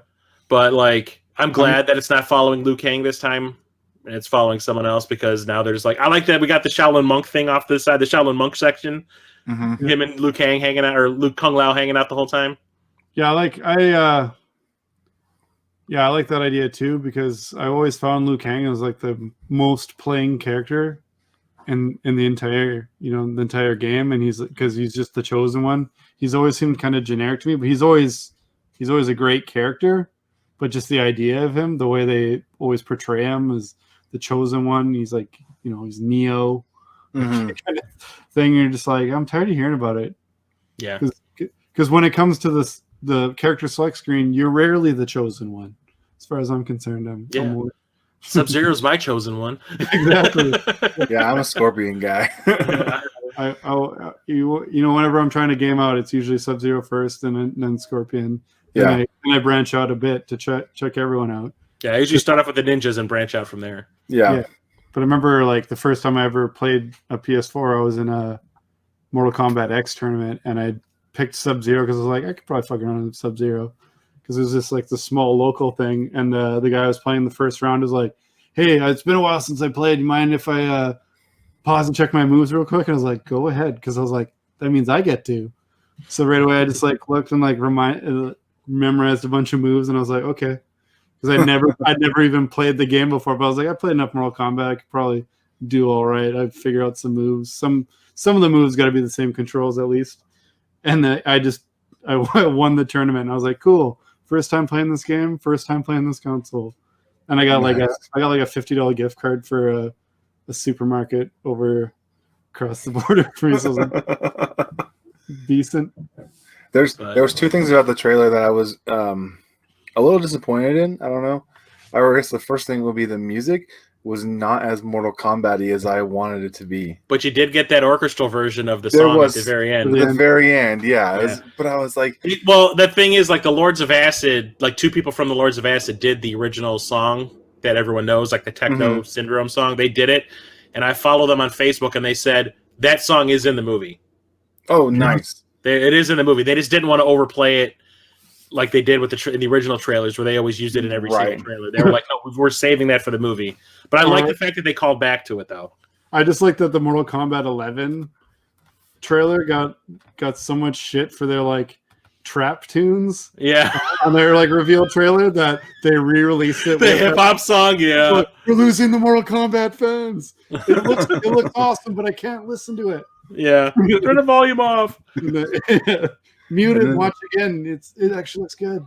And the other thing is when they introduced Raiden in the trailer, they call him Old Raiden. Is that what they say? I've listened to it like at least 10 times trying to figure out what they're saying, and it sounds like you're like, because it's like Liu Kang, or no, it's just Sonya, and then Liu Kang, and then he's like Old Raiden is what it sounds like. Good old Raiden. Like, good old Raiden. Always good for a laugh. Always good for a laugh, right? I'll give them this. That is, I do like the fact that they're going like, nationality specific now, like they should have originally. Not to say that I didn't like Christopher Lambert as it was pretty cool. He was pretty awesome, But I mean, I like the fact that they cast an Asian guy as Raiden this time around, and for Sub-Zero and Scorpion, like they should have been. Yeah, exactly. Yeah, they the mask. I gotta say, the only other thing that like Sub-Zero's mask looked a little too bulky, a little too big. Yeah. Makes you wonder if they're Darth Vadering him up like it's a breathing apparatus instead of a mask. Yeah, like I'm not gonna nitpick too much, but that's one thing that I kind of was just like, it looks like. I like that Scorpion has the hood though. Yeah, I was just like, take it in a bit. Go to seamstress and be like, can you take this in like 2 jaw sizes? 2 jaw sizes. But I'm just totally stoked about it. I can't wait, and I'm actually gonna go to the theater to see it. So. And FaceTime me. While I'm watching it. Yeah, it's only I can watch it because I don't have the HBO Max doesn't work in Canada. So we're talking like maybe I'll get a VPN, and he's like, "Oh, I'll give you my HBO code." When does it come out again? April 16th. Oh, it's so soon. Wow. Yeah, just over. Well, it was supposed to have been out in October of last year, so originally. I mean, if it's in like a game when they hold it to release it. Hopefully, it's for the better. Hopefully, it's because they were, improving it, making everything perfect. So yeah, I'm excited. I'm super excited. Goro's anatomy looks really good too. Yeah, I like the jumping shot of him like leaping. I was like, oh. Yeah. Doesn't look too crazy. Let's just hope that Motaro doesnn't suck in the sequel. I hope he just still has a crazy, scary animatronic head again, like last time. When he does that look up after Johnny Cage punches him in the nuts and he like falls over and he's like, he's gonna hang. Huh? His over animated lip. No. Yeah, he's like, huh? This puny mortal will be no problem. Yeah, I can't crush it with one blow. I've memorized Mortal Kombat, guys. Have you seen it? You seen it already? Oh, I was gonna ask. It's sad. It's a sad state of affairs. Something else I know we've all seen. Some MCU stuff's finally coming out since apparently Black Widow's just canceled now, I guess. No, it's coming out in May now. Is it? Yeah. Did you not see Marvel's release schedule for this year? Yeah. It's nuts. I think they're really banking on that vaccine taking hold. Well, they can put out all the the Disney animated movies for the Mulan and that Raya movie that just came out. Mm-hmm. And Soul. You pay a premium. Yeah. You can put a premium on it. Kind of, you just put a premium on Black Widow. I was surprised they didn't do that, but I guess they want that theater money. By the time it releases, its part in the timeline will be all weird. You'll be like, oh yeah, before WandaVision, all that stuff. Speaking of WandaVision, speaking of WandaVision, how was really that? The segue? How was that? I think it's been so long. I think it was only just starting to come out when we did our last episode. Yeah, so it finally concluded yesterday as of recording this. Mm-hmm. 2 days ago as of recording because it's now after midnight. It's 11:30 here. It's still yesterday for me. Okay. Perfect. But I when they announced it, I didn't care. I don't know. I was like, yo, watch it. I don't really care. I was like, what are they just trying to give like all the minor characters their own show now? Is that what they're going to do to try to milk all this money out of us? Is that what they're doing? Yeah, I was just like, yeah. Well, like all the they had all the stuff they announced. I was like, so it's really not that much going on after Endgame, huh? Yeah. It's kind of like I'm gonna watch all this stuff, but basically besides Spider-Man, I'm too jazzed on. Yeah, when like the first episode came out, I was just like, yeah, I guess I'll watch it. Yeah, well, I intended to watch it right away, but then I heard like, is this going anywhere? Yeah. Mm-hmm. Because the first two episodes, honestly, that's kind of what you think. You're like, all right, yeah, I could watch I Love Lucy if I felt like it. And then Bewitched. Yeah, Bewitched. Yeah, I was just like, huh. But it was entertaining for what it was, and then it really kicks in the third episode, and just keeps building. And actually, it didn't drop the ball. It kept you wondering, kept you going, is this that? And it was one of those things that the more I thought I had it figured out, it turns out the less I knew. Mm-hmm. And that's why I think I like it as much as I ended up liking it as much as I did, was because I did not find it to be predictable in any way. Yeah, and then where I kept going, oh, they're bringing in an astrophysicist. Is this how they're gonna introduce Reed Richards? Mm-hmm. Nope. Nope, just some guy. Okay. Some unassuming dude. All right. And then I was predicting that's how they were going to bring in X-Men. Was with the show. Mm-hmm. Yeah, because of they did introducing the whole mutant thing. Yeah. Because they used the Quicksilver from the Fox X-Men universe. They crossed the streams. Yeah, the streams. the better Quicksilver, as far as I'm concerned. Yeah, the better Quicksilver, definitely. That's the sassy Quicksilver. That's one of the only things I can say they actually nailed with those movies. Like they're hit and miss. Honestly, I enjoy the X-Men movies. I love X-Men, so I can overlook they already did that in this movie. Oh, this doesn't line up. None of these movies make sense. Like if you actually look at them, yeah, at a grand scale. But yeah, the first class took place in the '60s, and Dark Phoenix takes place in the '90s, and no one looks like they've aged. Yeah. Exactly. Well, it's a comics the floating timeline. And if you think about it, looks like he's like 100 years old. Well, if you think about it, in the beginning of Dark Phoenix, it's like 1991, 92 or whatever, and then X-Men, the first X-Men movie takes place in 2000, so within the space of 9 years, you're going to go from James McAvoy to Patrick Stewart. Yeah. Yeah, you missed out on the meth storyline, I guess. The meth storyline. Okay. Come on, he gets hooked. Him and Magneto get hooked on that good meth. That's rude. Those are two handsome old gentlemen. I feel bad for what I just said. I redact that.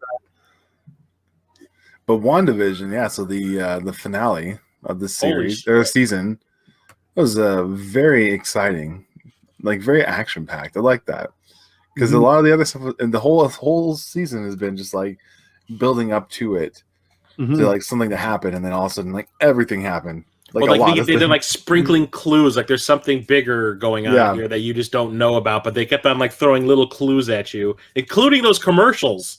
Mm-hmm. Yeah. Those commercials had it too. Those Hydra and stuff like that. Yeah. I gotta say, only thing I called was Agnes. Mm-hmm. I thought that was predictable as hell. I started paying attention to her, by like the 4th episode. I was like, okay, something's up that she's always there. Right there. Always right there. She's always right outside the door. And I'm like, yeah, I know. And it fit in with like the tropes of, sitcoms. Like the neighbors are always like live at your house. Yeah. Like when it comes to like I Love Lucy, you always have their friends are always there. But it was just, when they're having the conversation, her was that guy, her husband. The black dude where he's like, oh, shh, and then when they're cutting the hedges. Yeah. I could tell someone was up, and I was like, and I know, I don't know everything about the comics, but I remember Agatha Harkness, and I was like, hey, it was Agatha all along. Yeah, and I was like, I'm like, is that her? I'm like thinking, there's something going on with her, and I was like, I know there's something more than meets the eye with her. I was like, I wasn't really getting that from anybody else. Mm-hmm. Well, I think the biggest clue was when she broke character in the middle of that one conversation. He goes, "You want me to do that again?" Yeah, and she's like, "Oh, you want me to take that from the top?" Because it wasn't like she got the spell broken on her for a split second. It was like she just looked at her and was like, "You want me to do that again?" Yeah, that she could do that anytime she wanted to because she was faking the whole time. Yeah, and she's the only one that seemed to feel like an actor, and no one else was really. And it never really revealed why that guy was like saying something out of turn, like he was speaking his own actual mind for a minute. And that was pretty cool. I was pretty surprised by a lot of it, but I was not at all surprised by when she like took the kids for her. I was like, there's bad, yeah. It's going to be it. This is the big reveal. The big reveal is about to happen. Yeah, and I mean, the whole thing of like this is all a thing in her that she's created. I picked up on that right away. I didn't really even watch a trailer for this. Like I just started watching it, and I was like, yeah, this is all like a grief thing. I could tell right off the bat. This is I didn't know she was like enslaving an entire town or anything, but I know how powerful she is, and the whole House of M thing. That's why I'm so happy that they made it like this, because she's ridiculously underpowered in anything we've seen her in so far, except for the part where she it looked like she was just going to take out down Thanos by herself. I was like, yeah, she could do it. Yeah. And then, Well, I like how they randomly forgot that she was like controlling people's minds in Age of Ultron, and then like the rest of the movie, she's just kind of like, yeah, whatever, I don't do that anymore. Speaking of Age of Ultron, this is like the most the Vision does since that too. Like they were brought in, you see the hint of their power, how cool they can be, and then they were kind of just background characters after that. Yep. Like you're just kind of like, oh yeah, they're here, you remember them. And you're like, come on, you're totally wasting her. And like Vision, like is not one of my favorites, but I'm like, he could fix most of the shit that these guys are struggling with. Where is he?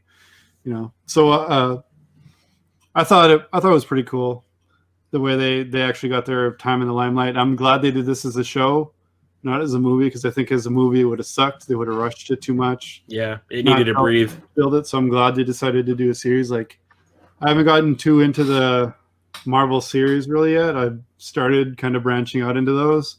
With as much as I love Marvel, it's kind of weird. Like I get why I don't watch the DC shows because there's only a couple of DC characters I really care about. So Well, you're not going to watch Pennyworth?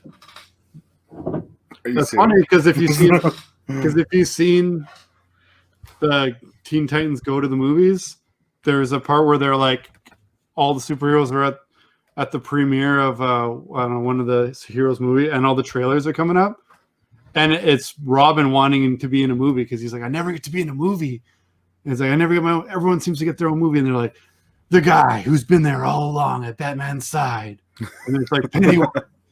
And you're like, oh man, that's really like the Butler gets his own movie. That's ridiculous. And then we get it. And it's an actual show now. And then like they're like, oh, what carries him where he needs to be always and always uplifts him. It's like the car, and there's like the Batmobile has its own movie. Like, oh, and then like none of them. He's not in any of the movies, and they're like, it's because you're a joke, dude. So it's. Yeah, it was pretty. That's a really underrated movie. I think you should check out. But yeah, I'm glad they did it this way. They brought in some actual movie characters because, like, Agents of Shield. I actually started trying to check it out, but I felt like it had just so little to actually do with Marvel besides Coulson. You're like, there's no one I really recognize from these movies. Yeah, he told me towards the end of like the first season, but I'm like.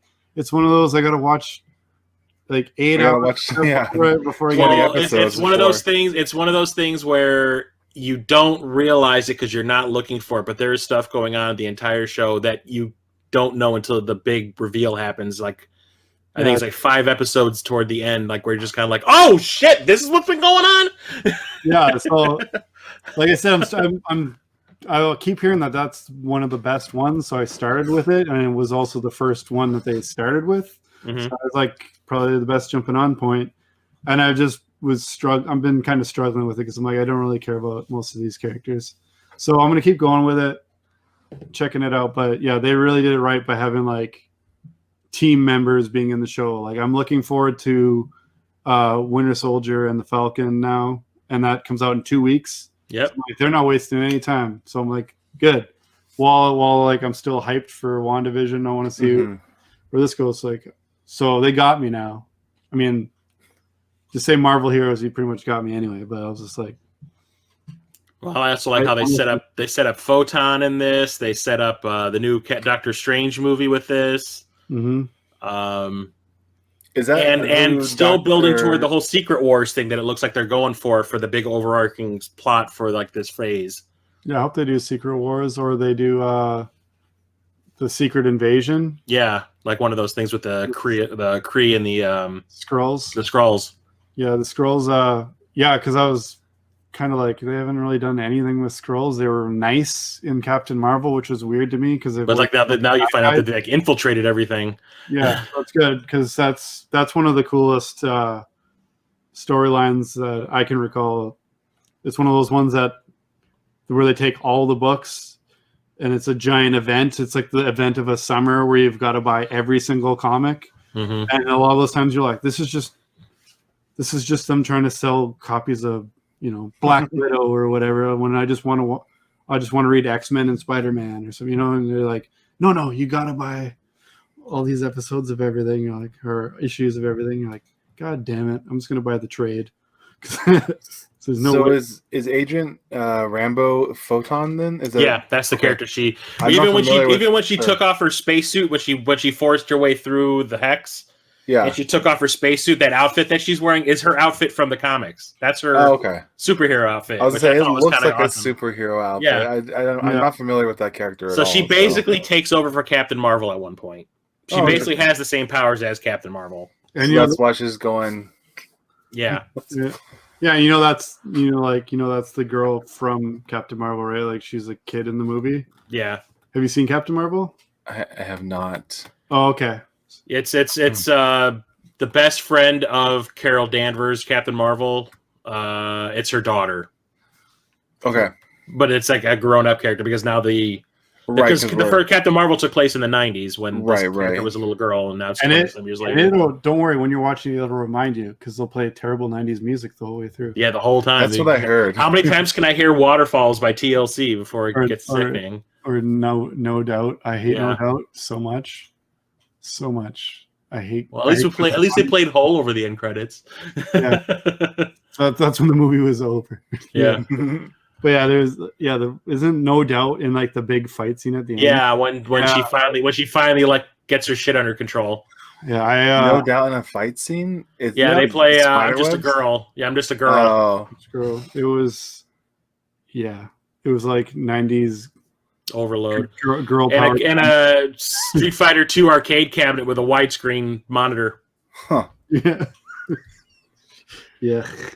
Yeah. Anyway, it's actually not that bad of a movie, but just the music choices. It's annoying. And Brie Larson. Yeah. You got to get your emotions under control. Why? She's been like emotionless the whole movie. Yeah.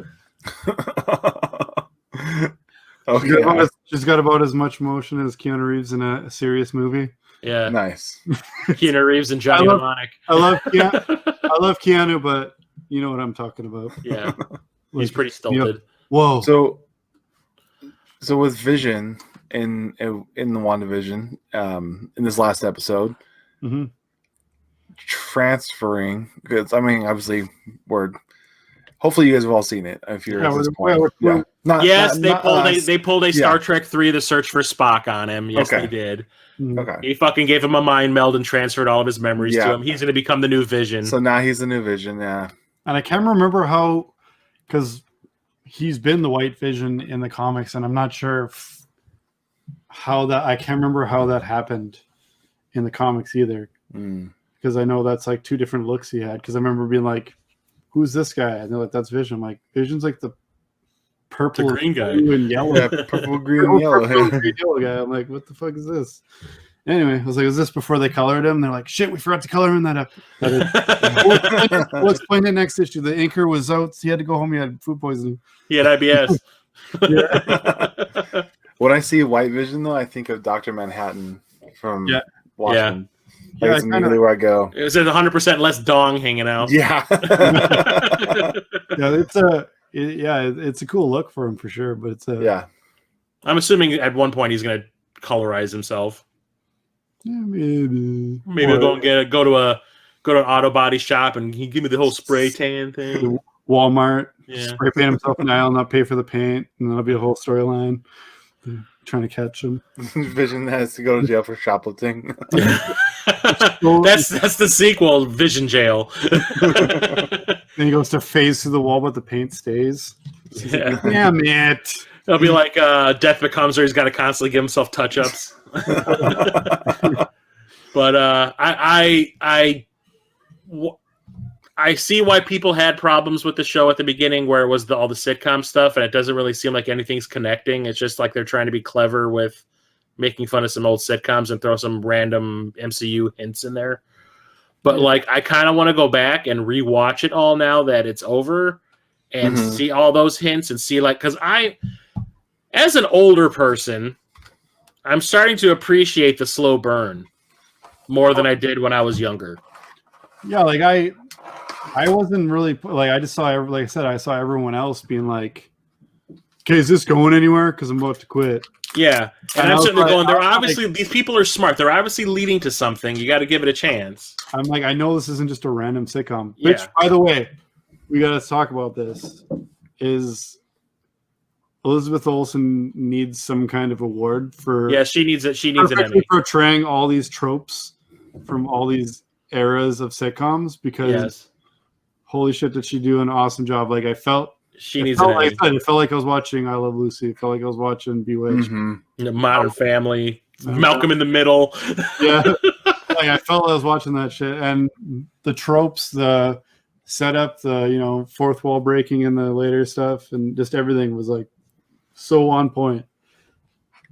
That, it was cool after that, because it, like, even when the episodes didn't seem like they were doing a whole lot at the beginning, like, I was appreciating, like, how the effort, good they were doing at this. I'm like, so, you felt like you were just watching some random old show, and I'm like, that's what they're going for. Mhm. And just the slight hints kind of kept me going, and I wasn't really bored. But maybe because when I started watching, I was gonna wait till it was over, but I think I started watching on the 4th episode, and I was like, maybe it's because I know that it picks up. But I'm like, no, I'm into this. It didn't bug me at all. Yeah, having watched all those types of shows back in the day when I was like a little kid watching the reruns and stuff after school, kind of gave me more of an appreciation. So I was willing to give it more of a shot than I'm sure some younger people might. Yeah. I mean, I've watched those shows too, Nick at Night and all that kind of stuff. But at the same time, I'm like, they're not going to be doing this without having some sort of superhero action, because this is basically just to help move the overall story forward. Yeah, so it's going to have superhero stuff in there at some point. And I knew it was part of her mental breakdown because and apparently that footage that they showed of her break-in, not the actual, it was like the security monitor footage that they kind of showed, was supposed to be the after credits scene of Endgame, that they cut it out because it would ruin the show. Huh. That was cool. So yeah, overall, I loved it. And it ended in a really good place, I thought. Yeah, especially since we haven't got any movies. I'm pretty hungry for some MCU stuff. And to see something that was different, and it wasn't just trying to copy something else. It was completely unique. And it was, but it did copy everything. It used that, but I'm just talking when it comes to like the other MCU stuff. Yeah. It was completely unlike anything that they have done before. It wasn't just the world is threatened by this thing. It's a very contained little story, but it does big things, which is kind of cool. And it was basically it was because this, because at first you're like, the superhero has basically gone rogue, gone sour, gone bad, and she's trapped this whole town. But you're like, there's got to be a reason for her doing this. Like, we get it. She's got the grief going on, but there's something else at work here. Like, there's always a hint of she's doing this, but something feels like it's pulling the strings a bit too. So. Yeah. I was like, there's got to be a reason why she's doing this, and I don't think she's doing it out of malice. There has to be some other person kind of manipulating things. And I kept on saying it was probably going to be Mephisto or something. No, I was wrong. But because I refuse to read any of the theories or anything like that, because I want to. That's why I like watching shit after the fact. I'll ignore everything, just like Game of Thrones. I would do. I would wait till the season's over. And people are like, "How can you do that?" I'm like, I can wait another 2 months. I've waited 8 months since the last. I can do it. I just got to pretend it doesn't exist. Yeah. It's easy. So I kind of broke my own rule, and it just pissed me off. I was like, it's Mandalorian all over again. I'm waiting till 3 a.m. every Friday, and I'm watching it if I can. If I don't have to be up early in the morning. Well, I had people at work asking me on Friday morning, did you watch it? Like I work at 6 a.m. People are coming up to me and asking me, did you watch it? I'm like, what? Yeah, you didn't stay up till midnight to watch it? I was like, no. I was asleep because I work at 6 a.m. Yeah, it's basically like if I can, actually, honestly, it's not stay up. It's like I'm up and I'm doing something out here. Like this last week I was opening Transformers. This week I fell asleep. I fell asleep early, and then I woke up, and then my wife also randomly woke up, and I was like, "Someone watch WandaVision?" And that's how we started watching it because we of our 4-year-old and know what was going to happen in the show. So we're like, we'll wait a couple weeks, and then my wife and I both were up at 2 a.m. for no reason. We're 4 episodes behind. Let's watch WandaVision. So. Yeah, it was great. I'm glad I saved it to watch. And then 4 seasons of Battlestar Galactica later. Yeah. Well, I'm glad I watched it the way we always watch, all the superhero stuff. She likes all the cool stuff too. So it's I'm glad I did that, because I did not wait for Mando, and she won't watch Mandalorian with me. She refuses to watch Mandalorian now, and I'm like, oh. And she's went to every Star Wars movie since we've been together with me. She doesn't like the show? She won't watch it because I watched it without her. Oh, like a protest thing. She's like, I don't care. I'm not watching it. I'm like, fuck. She's like, it must be good. I heard you watching that last episode, and you're like, ah! I was like, I only heard those sounds one other time. And I'll leave it at that. So you were saying you had some concerns, Peter? Oh, I'm still not 100% sure how I feel about the show, though. I did enjoy it, but I'm still like, what? I guess my concerns are just questions like, where is this going? What's the next? I think it was supposed to set up the multiverse angle they're going to use, I guess, this phase, because Scarlet Witch is Doctor Strange's sidekick in his new movie. Okay. So I think it was set. They needed to get her to the point where she has her full powers so she can go into the multiverse stuff with him. And they also mentioned that she's more powerful than him. I'm like, good. They're recognizing finally. That she's more powerful than the Sorcerer Supreme. So he's probably going to recognize that and say, hey, at the end of the show, what was one of the last things that she said was, I have these powers. I just need to learn how to use them. Mm-hmm. Yeah. And I think that she's going to go to him to learn how to use them. Mm. And that's where the team up happens for his movie. Yeah, because that's what bugged me is on Infinity War and Endgame. It was all like he had everything to do with it. I'm like, what about Scarlet Witch? Yeah, she single-handedly was just for like we were saying, you mentioned earlier, like House of M, where she just whispered no more mutants, and mutants just didn't exist for years. It was kind of like it was like a low key low key version of House of M that they did. Yeah, so Interesting. that's why I was hoping.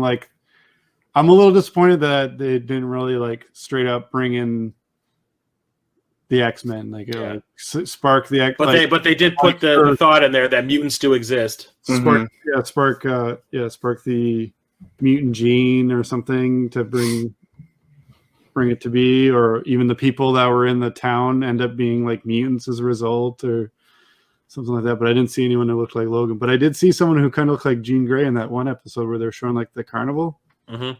So they could have something to do with it. Or maybe I think also I think for this new phase they're going to try to make Scarlet Witch a more prominent character, which is why I think they did this. Which is good. Yeah, like I said, I was really disappointed how they were handling her and other stuff. Like I said, she was like a catalyst in Age of Ultron. Then all of a sudden she was just kind of yeah, she's there. Yeah, I think they realized that they had kind of nerfed her a little bit. Sometimes she goes this a little bit. They needed a way to make her as big as she needed to be, and this was the way they did it. Yeah, I'm glad that what they've done. It's awesome. Another cool show. I'm finally glad I got you to watch in the hiatus. That's actually, and I watched it within the space of a day. Yeah, it's a good show. Was Transformers Earthrise, the second part of the War for Cybertron trilogy. What'd you think of it? I thought it was kind of amazing. Did you like it more or less than the first? I liked it more than the first season. Same.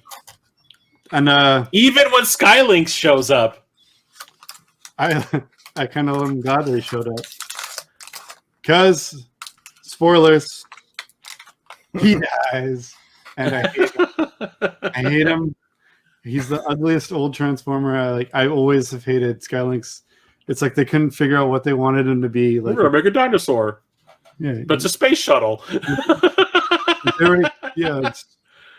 I just thought I've always hated him since I was a little kid, and he does the martyr thing. But I'm like, whatever, as long as he dies.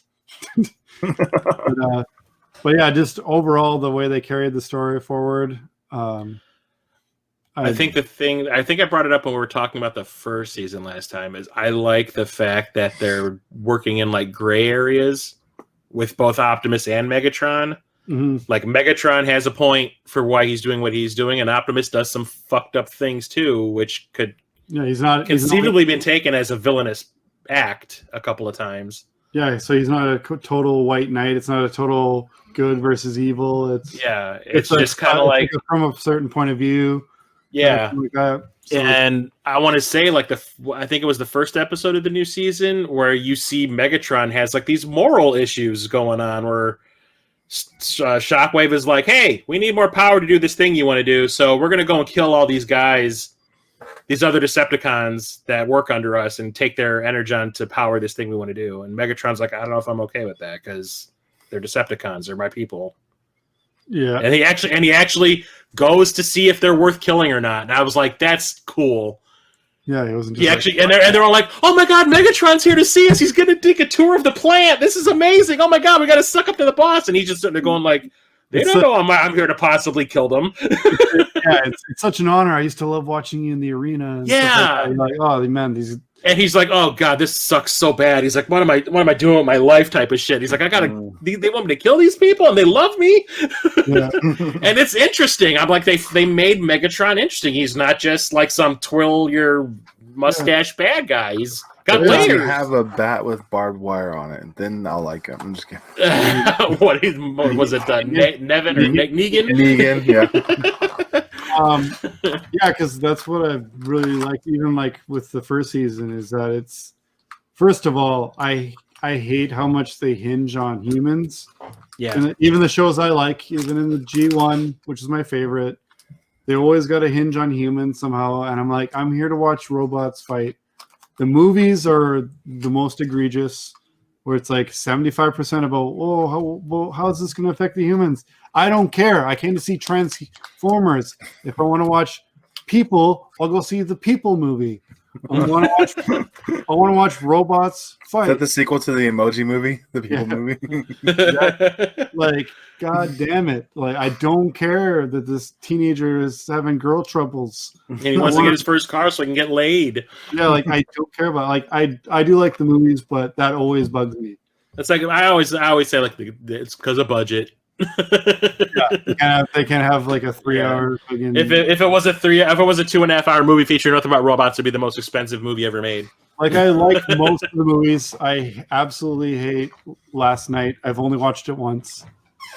It's the only one I didn't see in the theater, and that's because I couldn't get someone to watch the kids to go see it in the theater. You dodged that bullet, bruh. And then I bought it. So now it just have it. But It's better to watch it in 3D, dude. It's better to watch it in 3D. But it's still a piece of shit. Yeah. But, like, even with how much I liked the other ones, I can compartmentalize, like I've said before. I know there's some shitty parts, and I don't like the where they hinge on the humans, but it's pretty bad when, like, the first 2 minutes of Bumblebee are the greatest live-action cinematic, like, Transformers part. I'm like, this is what they need to do. And then we basically did that by making the War for Cybertron series, which I'm so thankful for. And the only thing that bugs me is that they don't have Frank Welker and Peter Cullen playing their roles. Yeah, the guy that does the voice for Optimus Prime is close, but no cigar. He sounds like he's trying a little too hard a little bit. I try to overlook it, but I'm like, Peter Cullen doesn't have to try too hard. You know why? No, he's Peter Cullen. Because he's Optimus Prime. That's just how his voice sounds. So, yeah, like the story, I like how it doesn't feel like I've been there, done that. Yeah. Thing, especially with the gray areas, helps with that. Like, yeah, you're like, yeah, I get why they're fighting. We know that, but it doesn't pound it into your head like an origin story like Spider-Man and Batman. And we're like, we know how he becomes Spider-Man. He gets bitten by a spider. Let's go fight Venom. Yeah, then Uncle Ben dies and he gets responsibilities. Exactly. They're fighting, but they, like I said, I can watch a similar story as long as they change it enough to keep it interesting, and that's what they're doing. Eventually they have to leave and they have to go to Earth for some reason. Damn it. Dinobots.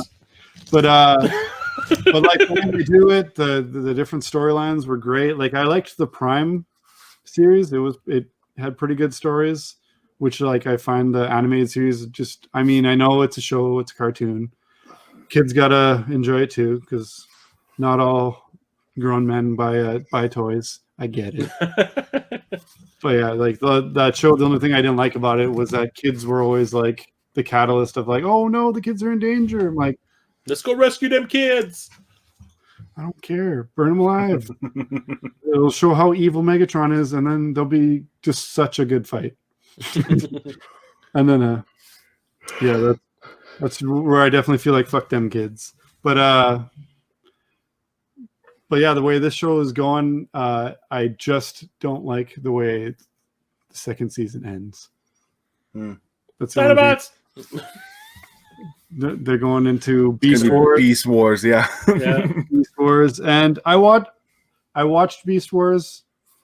I watched all the series when it was on TV. I used But to if they watch make all a the time. Beast Wars movie, it needs to have that same animation style as No, it does not. 1993. That's Where- some proud Canadian. Where it looks like Reboot. Yeah, reboot. Oh, I love that show. Yeah, it was made by the same company. It was Yeah. a Canadian company. So They're like, Canadian, yeah. I should patriotically think Beast Wars is the best because it was animated in Canada, but I don't. I watched it and everything, but I have no nostalgia for it. As a collector with like hundreds of Transformers, I purposefully avoid any. I just don't want any of the toys. Even that rad new Megatron that they have out, I just about caved and bought him because Megatron looks badass. But yeah, He's a tank. yeah, no, he's a Tyrannosaurus Rex. And that's cool. That's like the only cool one. I don't want any of the other ones, and I'm so bummed that it's going to end up being that for the third season because I loved the first two seasons so much. And I think the thing that I liked the most was that they acknowledged the fact that things from the 1986 movie can happen still. By yeah, having the characters Megatron and Optimus Prime get like flash forwards and flashbacks to things that could happen that end up leading to things that have happened in that movie. And like I lost my freaking shit yeah, when that happened. Like Did they show Optimus, Unicron? yeah. yeah, Oh, okay. they show like Megatron. They enter this at one point. They enter this like null space But like the dead where unit. there's like no stars or anything. Yeah, it's like this like limbo thing. And Galvatron comes from the future, and when he shows up, it's just like the way he got created by Unicron with that green grid behind him, and he even does like the pose like when he first gets created. And he's like, "I'm here to make sure you don't become me, because you're going to make some bad choices." And then after And a he while, tries to change the future. yeah, and the Unicron basically catches him. Yeah, catches up with him and goes, "I got you, bitch! Get back here!" Nice. Really cool. I like that they introduced Scorponok. It was a pretty cool way to do Yeah, that. Scorponok was pretty interesting. Quintessons are in there, but they're not. Oh in my there. god, what the fuck that Quintesson did. Yeah, so cool. But then, like, Optimus even gets, like, a flash forward, and basically, like, Skylynx is like, "Hey, this could happen," and they show him laying dead on that table from the movie Yeah, when he, like, turned yeah. gray. And he goes like, "Oh, shit, I need to get my crap together." yeah, yeah. There were so many good things. Like, well, obviously, I was impressed with how Scorponok looked because I spent $250 to pre-order them. So, And I like the fact that he was, like, this massively huge thing compared to everybody. And, like, even shooting at him did nothing. yeah, it was great. It was like a boss battle in the middle of an episode where there was already a lot going on, and the way they did it was really cool. But yeah, it's more of an adult show than you would think by just looking at like the trailer, because the trailer makes it look like it's going to be this kid friendly thing, and like nope, It's for adult fans. people are dying all over the place, like just like in the '86 movie, everyone's dying. Yeah, it's good. Do they even try to sing "Dare to Be Stupid" at all? No, thankfully no. We haven't seen Retgar or any of that stupid shit yet. And we haven't had to deal with Wheelie and his ridiculously high tinny voice. Works for me. Yeah, you're just like, ow, ow. Every time he talks in that movie, it still irritates me. I was hoping with all my hearing loss from all the concerts and stuff, I would be deaf to like his voice, and it would just sound like a quiet whisper. But no. Wheelie has a voice that dogs hate. Yeah, I'd rather be stuck in a car with Blur for like an 8-hour road trip than listen to Wheelie say an entire sentence. But it's a fantastic show. I really can't wait for season 3, even though it is going to go in a weird kind of possibly shitty direction. I mean, I'm sure they'll even do that well, but I'm just not stoked on it. Yeah, it's because basically I got what I've always wanted from the first 2 seasons. And then it's just going somewhere where I'm like, they could have just done another series and I'd be fine with that. Like, do another complete series that's all about Beast Wars, redo that, Not saying you have to only do a trilogy. You could just keep it going. Yeah. Maybe after 12 seasons of like what I want to see, they could do the Beast Wars or simultaneously. But Netflix got that Netflix money. But anyway, If you So do we it tell- simultaneously, you're gonna end up with the DC verse TV show situation. The yeah, Flash, like the Flash timeline stuff. the multiverse. Yeah, Flashpoint. Flashpoint. That's what it's called. Yeah, Flashpoint. So, shall we talk about some pickups? Jesus Christ. Yeah, we're gonna have to fast forward. Yeah, I was gonna say let's just quickly go over. Yeah. So, What you got? you get anything, Peter? I got the remaining pieces to my complete unboxed Game Boy set. So this is the nice Game Boy carrying case. Got original black manual. And then it came with Super Mario Land. The original Tetris. I don't know if you guys are aware, but if you get Tetris from the original Game Boy... Oh, my microphone's covered by my thing. I don't even know if it sounded We can hear better. you. You're Okay. good. So yeah, if you have the manual from the actual complete in box, it's black, but if you have it in the game, it's purple. Mhm. So this is the original manual, and then it came with Tennis and Super Mario Land 2 and Super Mario Land 1, Alleyway. Oh god, And- Alleyway. That was the first game I ever got for my Game Boy. My brother got Mario Land and I got Alleyway, and I was like, "Thanks for the Atari 2600 game, parents." Another manual is owner's manual for the Game Boy itself, and then Quarth. Is Yep. that how you say it? I've Quarth, never played yeah. that one. It's Is it- Tetris. It's Tetris and a shooter at the same time. Oh, that's cool. There we go. But it has the original headphones, link cable. It got a AC power adapter in here, the Game Ooh. Boy Light. Ooh, So I got like everything in there. that's fancy. The whole So if shebang. anybody wants to trade me for a Nintendo Switch, they're about the same value. A fun fact is I never ever owned Tetris on Game Boy, Really? which I feel like it came with almost every Game Boy. Yeah, it did. It did, yeah. But I got the Link's Awakening bundle, so I never got Oh. it, and I never, Nice. I never owned it until I was a collector, and I was a collector for quite a while until I got it. Now every time I get a Game Boy bundle, it's always got Tetris. 'cause Tetris is good. everybody- That's That's like the most common game out there. Well, Yeah. that's like getting an NES and not getting a copy of Mario Duck Hunt. Yeah. When I got mine, I couldn't find one. I remember trading a game I had a double of, and I was like, how did I have a double of another game before And I had Mario Duck Hunt. Now, when I get any other bundle after like the first 3 months of collecting, anytime you get a bundle, you're lucky if you only get one copy of Mario Duck Hunt. Yeah. You're like, oh, like 3 or 4, were you using these to prop you played your main copy? Like, damn, you had a lot of these. Just coasters at that point. Yeah, it was really random. That's a pretty sweet pickup though. But yeah, it's the only pickup I had in the last month because I was doing the no pickup or no game thing that Retro Rivals had put out a challenge for. And I was like, yeah, I can go a whole month without buying any video game stuff. I could do that. No, I can't. I was buy all movies. Yeah, exactly. Are they like the Bizarro of our show? I guess, yeah, basically. Being able and encouraged. We got to get him on the show now. They're like, Yeah. stop it. Stop. So yeah, it's the only thing I picked up this last month just because because I was doing that. But it was up for like an amazing deal. Like I cannot find a cheaper setup for that ever. That Game Boy looked pretty crisp too. Yeah, the Game Boy it is. I think it has some lines like Is it crispy? after so many years. If I don't have the battery in it, but you get the vertical lines from the Yeah. solder breaking. Yeah, But that's an easy fix. I mean, you just heat the solder back up and lay it back down. You don't need to put new solder in it. It still works. I know that because my other Game Boy, which is upstairs right now, had that same issue with the vertical lines and just got the solder tool out and warmed it up nice and smooth and put it right on. Works just fine. I don't think I've ever had any issues for Game Boys when I picked them up, but every Game Gear I've ever had has an issue. With the capacitors leaking? There's nothing. I don't know. Oh.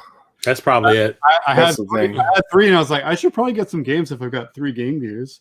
So I went ham and bought 20 games. Oh, And wow. Yeah. I got a whole bunch of games. I probably have more than that. I think I have like 40 games or 30 games for it, and I can't play any of them.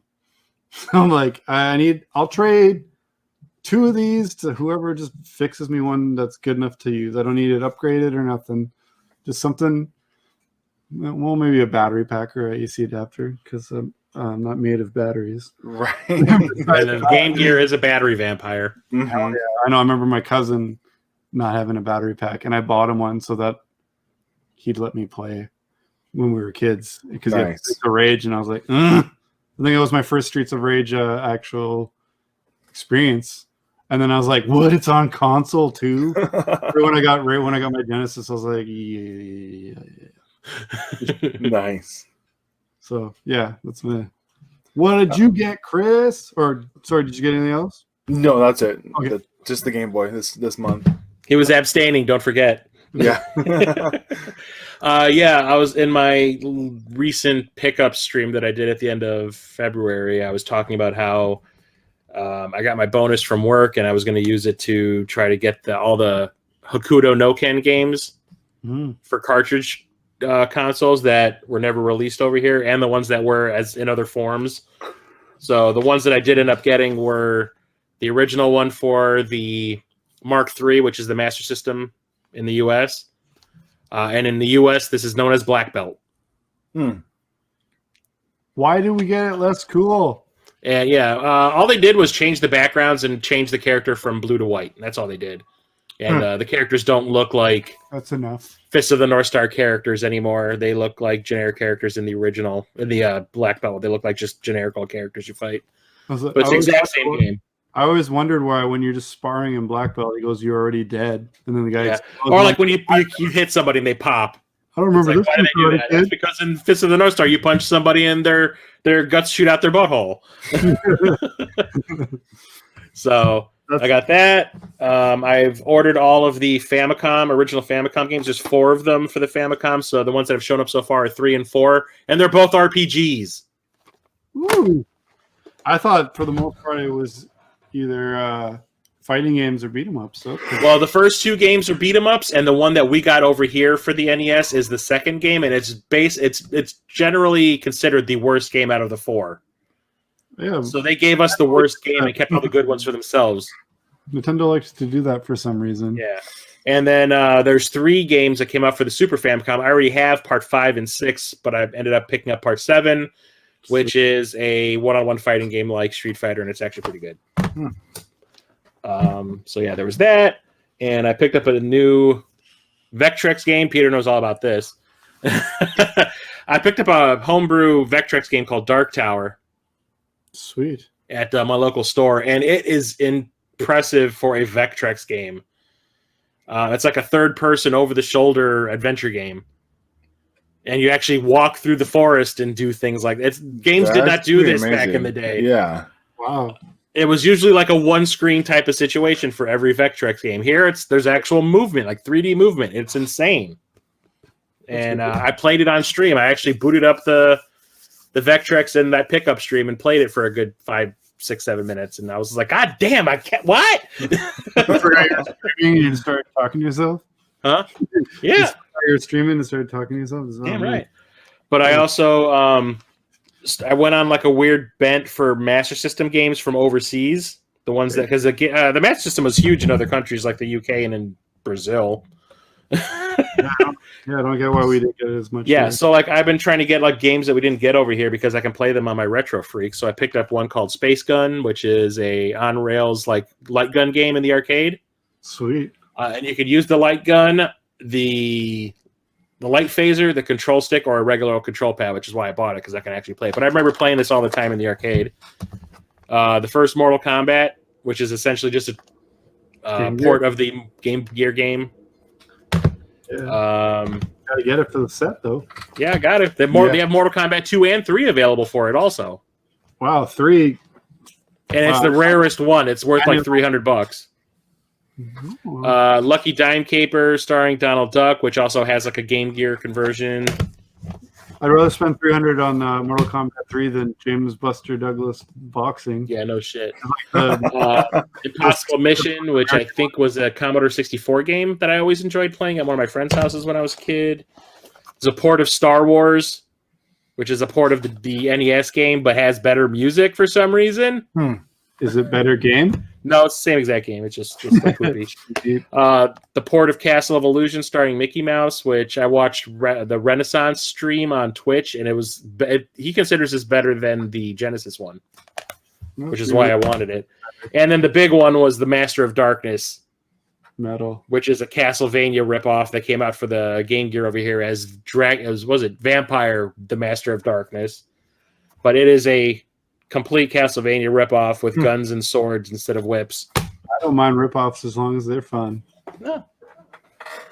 But I also got another repro for my Saturn, Thunder Force 5. Nice. Yeah, this only came out in Japan from Working Designs. And there's a guy on Facebook called Pipe Dreams Games, and he makes repros. And he even did the metallic printing Oh, wow. on the manual. Oh wow. And on the back, it's like that gold Yeah. printing. I don't know how he did it, but he actually sent me a message. He's like, "You want it with the foil printing or without?" I'm like, you need to ask. It's a Working Designs game. I better have that foil. You better give it to me." We have the But yeah, it's a 3D-ish, 3D-esque. It fakes 3D shmup. Sweet. But it's I've got I think I've got 2 and 3 on the Genesis. yeah. They're fun 4 is Lightning Force, games. and yeah, that, and then 6 I think is on the PS2. I think PS2 has like a collection too, but Yeah. it's a Japan only thing. And I picked up this one called Ion Fury, which was, I guess, released through Limited Run Games originally, and I missed out on it. But I found this at my local Best Buy, and it's made with the same engine that they used to make Duke Nukem 3D back in the 90s. Yeah, 3D realms. And it's exactly the same type of graphics. It's like all that it is. pixelated first-person shooter awesomeness. And John St. John does a voice in it too. Yeah, he's like, I think the bad guy or something. But the cool thing about this is I was talking to Church about it when I brought it up when we were playing Predator and Predator Hunting Grounds, and he said that this is a Blu-ray, and the game takes up 55 megs on the Blu-ray. Yeah. It's like the first thing that came to mind was that movie Contact, where Jodie Foster, when she's a little She kid, talking to her falls in? dad about when she's talking about outer space with her dad, and she was like, "You think there's aliens out there?" He goes, "There has to be, otherwise it's an awful waste of space." Yeah. That's the first thing that came to mind. But also, I was just thinking of the part where she falls through and they see her fall through, but it recorded 2.5 hours of emptiness. empty footage, yeah. But I also picked up some movies and stuff. I brought this up in the stream also, that I got this box set of Freaks and Geeks, the complete set. But the cool thing is, I was like, why does it have 2 discs if this was not even on for a full season? Yeah, there's only 6 episodes of it? No, there was like 12, I want to say. But the thing, I think only 6 might have gotten aired, but there was more than that, and they filmed. And it's because one of the sets has the show in the original 4:3 aspect ratio, and the other one is widescreen. Awesome. Which I was like, that's completely amazing, because I used to have this on the DVD box set back in the day. Didn't have that on it. That's cool. I picked up a double 4K set, Prince of Darkness and They Live on 4K from Scream Factory. Found these at Best Buy randomly. I was going to buy them from the Shout Factory or the Scream Factory website. I was going to buy it. They Live on 4K, and I went back and it was gone. Which one? I saw it. And They Live. They Live, because I absolutely love them. And I actually ordered the Roddy Piper's character. Oh, yeah. From They Live from NECA. They put one out recently. Keith Yeah, I was David gonna. went out too. Oh yeah, you can recreate that wrestling scene, the wrestle fight in the alley. Yeah. But yeah, I was gonna buy these from the Scream Factory website. When I did a huge purchase from their website. I bought like almost $500 worth of shit, and I had that in my cart, but I was just like, they're new, they'll still be around. I want to get the stuff that's not going to be around forever, because they're discontinuing a bunch of stuff. And then like randomly, I find that at Best Buy, but they look awesome in 4K. And then another big purchase I made, which is one of those things that I was saying was lost in the mail. Like it's in this weird holding pattern, but I bought a bunch of stuff from the Full Moon Features or Full Moon Entertainment website, because they had a Valentine's Day sale and everything was like 75% off. Our buddy Morgan's been pillaging that. Yeah, and I bought stuff on the 13th of February, and it still hasn't even shipped yet. Yikes. Wow. But I ended up buying a bunch of stuff off of eBay, so I got these two like collections. Like one has 3 of the Trancers movies that they did back in the 90s, and then this Dollman pack has Dollman, Demonic Toys, and Dollman versus Demonic Toys on it. How much was Trancers? The Trancers one was like $25. Oh, maybe I'll have to get that. And the Dollman I think I paid $30 for, but I haven't watched these movies in like decades. I watched the 3 Trancers movies when that showed up, and first one still holds up. The second one is still god awful shit, and the third one is pretty entertaining. But one of the big franchises that Full Moon does is the Puppet Master films, and they made like a bigger budget version with like actual stars in it, and it's in 4K. So I picked up Puppet Master: The Littlest Reich. This is considered, it takes place in a parallel universe away from the rest of the Puppet Master movies. This has no connection. But Fangoria produced it, and it's from the producers of The Meg and Bone Tomahawk. Yeah, isn't that only like years old or something? It came out like in 2018. Yeah. Wait, I guess 3 years. I forgot we're 21 now. And I've never seen it, but it has like Udo Kier and Thomas Lennon from Reno 911 in it. And stuff, and Barbara Crampton, who's like a big mainstay in those movies. Charlene Yee, the Asian comedian, is in it. I mean, it's got a crazy cast. It's kind of funny. But I got this off of Amazon in 4K for $7, brand new. Hell yeah! So hell yeah. And that's all she wrote for me. Okay, so here we go. Here goes. like I said, you done it, Let's man. all get comfortable. Yeah, lean back, relax. We're gonna be here for a while. Starting with Marvel, I got this badass Doctor Doom. They kind of put him in the classic Fantastic Four. Is that the Darkholme? There's a couple of books he comes with. We didn't even talk about the Darkholme and how she split herself at the end there. And it came in this cool like factory box too. Like it came on like a card back, but it came in this box when I got it from Amazon. So that was kind of cool. That doesn't often happen. Funny thing, Jason, the Darkholme from WandaVision is a thing that happens in like season 4 of Agents of S.H.I.E.L.D. Spoilers! Just kidding. Spoilers, 5 years later, it's been Yeah. We're gonna continue with the least jazzed I am about a figure that I basically just bought for the Build-A-Figure part. Skylinks! Frogman from the Spider-Verse wave is just basically a joke of a villain from, I think, Daredevil. Hey, you know what happens when lightning gets or a toad struck by lightning? same thing that happens to everything else. So there's some pretty cool actual Spider-Verse stuff. Oh, I guess I'll go with the other one that wasn't part of the Spider-Verse. They got the Hand Ninja. Ooh. From Walking Dead. But yeah, I think he's a pretty sweet figure. Are you sure he's not from the Foot Clan? He comes with the legs. He comes with the legs of the Build-A-Figure, which will come into play pretty soon. I guess this is the hardest one to find with the wave. I got lucky and I found most of it at once. And Spider-Gwen comes with Spider-Ham.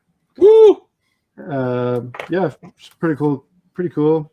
And I didn't have a Miles Morales that wasn't the Venomized version, so I got him too.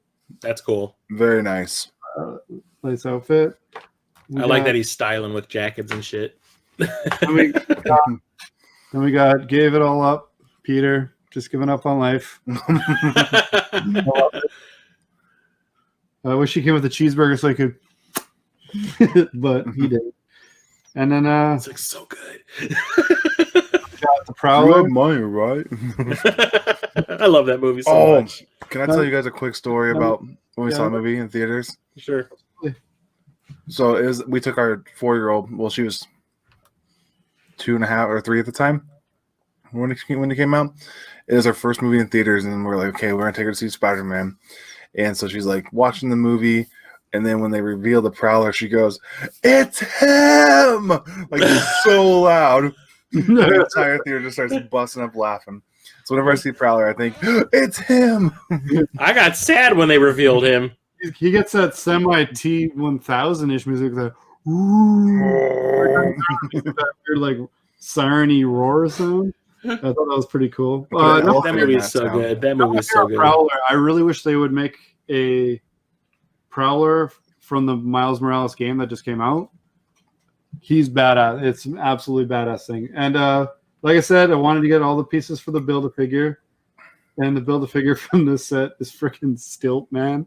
What? Yeah. Speaking of joke villains, this guy's kind of a joke. The most prominent thing I can think that he did is the Iron Man story where he like really comes to terms with his alcoholism. This guy is doing like a minor crime, like he just robbed some small. I can't remember what he did. Just some really like barely like a crime thing, and he's all drunk and he beats the shit out of them and like endangers a bunch of people. After he like comes to terms with like, holy fuck, I'm spiraling out of control. So that's what I think of every time I see him. I know he's tangled with Spider-Man and shit a couple times, but yeah, what a random ass thing. But is he the Kite Man of the Marvel universe? Oh, he's pretty much of a joke. Well, literally, he just has go gadget legs. His arms. And the funny thing is, like I said, the hand ninja came with that because the hand ninja is basically like what they call an army builder, because you're gonna want a bunch if you're doing a setup with the hand, because there's usually a large group of them. They usually fight Daredevil, Elektra. They're basically kind of their villains. So you're gonna buy a bunch of those, and they comes with the legs for this dude. So I've seen people who bought so many of those things. They're like, "Here's Stilt Man. He's taller than my garage now." So That's ridiculous. I give them props for it because I want to at least one more, I think. But yeah, it's I got to give them props for setting it up like that. So that's one Marvel Legends set that's come out since the last time we did an episode, and the other is X-Men. So I'll make this quicker than that. First we have Professor X. He comes with he's pretty plain, like it's literally just like a black skin suit, but he comes with a cool Cerebro helmet. I was gonna say, and then a pretty cool looking regular Charles head. But yeah, he's probably my least favorite in the set, because I know that's how he usually like dresses in, like that's comic accurate, but it's pretty boring to look at. Then we got Marvel Girl. Woo. Good old classic there. We got this. This is one of my favorites in the set, and he's not even one of my favorite X-Men, but Cyclops. That's cool. It's a really cool set. Like this comes out, he's got a different head too, where it's just a different, one of them. This comes off, but then there's just a big gap in his face. But yeah, it's really cool looking. Geordie LaForge. And then we got, then we got a scientist. That's Moira McTaggart. Oh, before she became a Fed.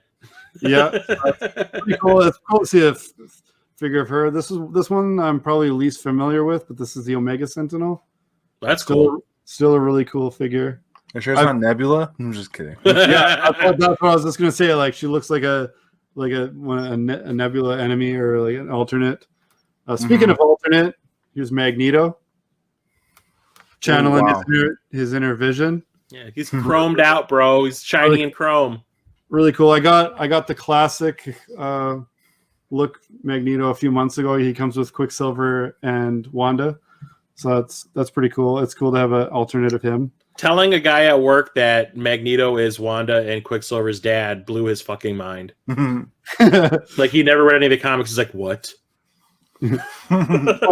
Watch the series. It catches you up on a lot of the big things. And for a guy I have a million figures of, this is my first orange and brown Wolverine. And I really dig the Wolverine. They finally got it right. Hard, but like still a little pliable plastic rather than just rubber claws. That go all different directions. If anyone watching or listening to this has ever bought a Wolverine figure, it's probably setting up a Wolverine figure is 2% getting his feet right and his balance so he doesn't fall over, and 98% fuck, the claws are all just like a comb over. What is it? I just want them to look like claws, not weird little earthworm tentacles. Yeah, so I'm glad they're finally getting it right with those. Like the last probably couple of sets he's been in, they finally figured it out. And the Build-A-Figure for this is a pretty cool one, and that's the Tri-Sentinel. Oh wow, that's cool. Looks like something out of Robotech. I wish it was a little bit bigger, but pretty cool. The one thing that's a big pain in the ass is these heads. Snapping them onto the body was like I felt like I was gonna break the little necks because they got little pipes. Yeah, and I was like, I'm gonna break this thing before I get one of these heads on. So once I finally got it in, it was cool. All right, that's Marvel. Quickly, I'm gonna do Transformers. There's only 4 new ones. We got Cyclonus. Hell yeah! And I love him. He looks just like the movie. That's awesome. But I gotta say, the one other Cyclonus I have, I think is my favorite. He's a darker purple, and he just comes with this cool sniper rifle looking thing. And then from the Kingdom set, they're not all Dinobots or Maximals and Predacons. We got Warpath. Oh, the tank. I used to have like the old school one of that. The one that looks like he's got a friggin' boner all the time. My nipples are erect. Yeah, so cool. I get him. Picked him up right away. They had Cut glass with this bitch. They had the whole wave, but every other one was like what you'd expect from a Kingdom wave. And then we got Double Dealer from season 2. Hell yeah! Except for he's branded as an Autobot. As an Autobot. Not in the cartoon, in the Earthrise thing we were talking about, Peter. There's a third faction. They're basically called like Renegades. Yeah, they're called like Renegades, and they have this weird gray. It looks like a combination of the Autobot and the Decepticon symbol, and they have no affiliation. They're basically like rogues. And that guy's the leader of them. I like the coloring on that one. It looked really, really sharp. Yeah, he's really cool. I had to have him when I saw him. He was on like. What does he turn into? He turns into a rocket, like a missile truck, kind of like think Superman 4, but okay, like a mobile missile launching. Yeah, and then he also turns into like this weird like dragon looking thing.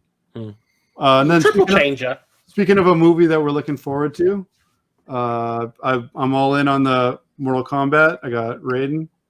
Yeah. I loved his bloody look.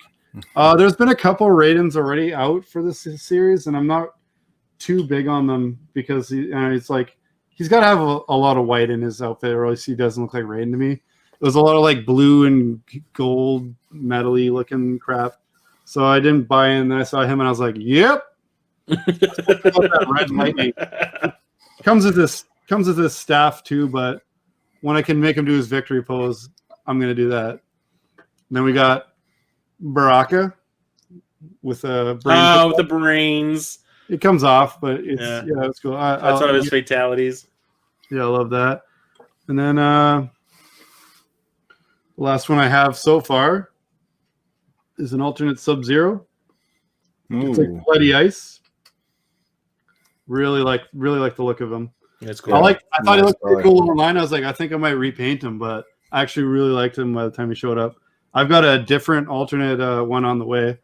I also like this. It almost looks like burning ice skull and spine here. Really, really cool. Like that. So that's it for those right now. I got 3 more that should be here on Tuesday. Yeah, at least your mail's working. I forgot to show off Thundercracker. Yeah, he showed up. I talked about him last time. Here he finally showed up. And then on to the DC figs. My God. Okay, so we got Flashpoint Batman. I know I dogged on these when we were talking about the last, that they have these bronze like repaints. That I'm like, oh, that's a joke. I'm not going for those. They're called like a chase. They're really hard to get a hold of. But then I saw one in person at Walmart, and I was like, I'd be a fool not to buy this. It's magnificent. And it's Arkham Batman, but he's got like that bronze look, like a statue. And I was like, yeah, I know. I'm full of shit. I just talk shit about these because I saw them on a picture, and I was like, yeah, I'm not, because I figured I'd probably be paying like more for it, but I was like, I'll pay retail for one, sure. And then quickly going through all these others, I got Red Hood. He comes in a 2-pack also with Nightwing, but I already had Nightwing. And all that's different about this Nightwing is he's got the red instead of the blue, but blue Nightwing is Nightwing to me. So Yeah, Blue Nightwing for sure. and then All there's- day. hell yeah. Then there's Babysitter this Nightwing. weird tentacle hand Cthulhu Batman, like an Omega Batman. Looks like Batman in the mirror when he's sprayed with Scarecrow's serum. Yeah, absolutely. Look at that same face. Yeah, we got the Azrael Batman suit, kind of an updated version from the Nightfall. You know, when Bane broke Batman's back. Super cool looking. And he took over as Batman, and he went real crazy with the upgrades. We got the biggest figure out of this whole thing. I ordered a lot of these on Halloween, and they finally just showed up a couple weeks ago. Got that. We got the Batman Who Laughs and his slave Robin. All these guys. The Yamp Robin, the Yamp. Yeah, I want to get like 3 of these because generally you see them with like 3 or 4 of these guys, and there's 3 different faces for them. You're just gonna get it at random unless you're buying them in the store. Then we got this guy called the Merciless. He's a Build-A-Figure from this wave, which is pretty cool. Wonder Woman villain. He kind of looks like it, yeah. I was gonna say he's got the WW thing on his chest. And we know I'm not huge on Superman, but Todd McFarlane's got me buying these Supermans because he's just making these cool ass ones. This is Infected Superman, which basically looks like Bizarro. I was like, look a little bit more like Bizarro than, But he's not as warped as Bizarro is though. Yeah, he doesn't look like his caveman. He's basically looks like he's been infected with Joker toxin. Smilex, yeah, I was gonna say he got Smilexed. Then we got a alternate reality Green Lantern Batman. See, he's making a bat. That's cool. That's a really cool one. Speaking of alternate realities, we got another Superman. Come on, man! I got 4 Supermans.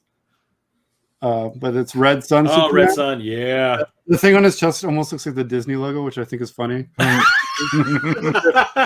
You don't know what Red Sun is? It's basically if Superman had crash landed in Russia instead of Kansas. It's pretty cool. I collect these with my son, I should also mention, which is why I don't mind grabbing Superman, because my son thinks it's the coolest. Oh, that's awesome. Also, why I got this guy. He's got all these like lightning lines that come off him. That's Super pretty cool. awesome. As far as Flash goes, this is super cool. So I feel like I got to have at least one from each of the Justice League people. What are we going to go with next? Another that's like a repaint, but I felt like I needed to have it.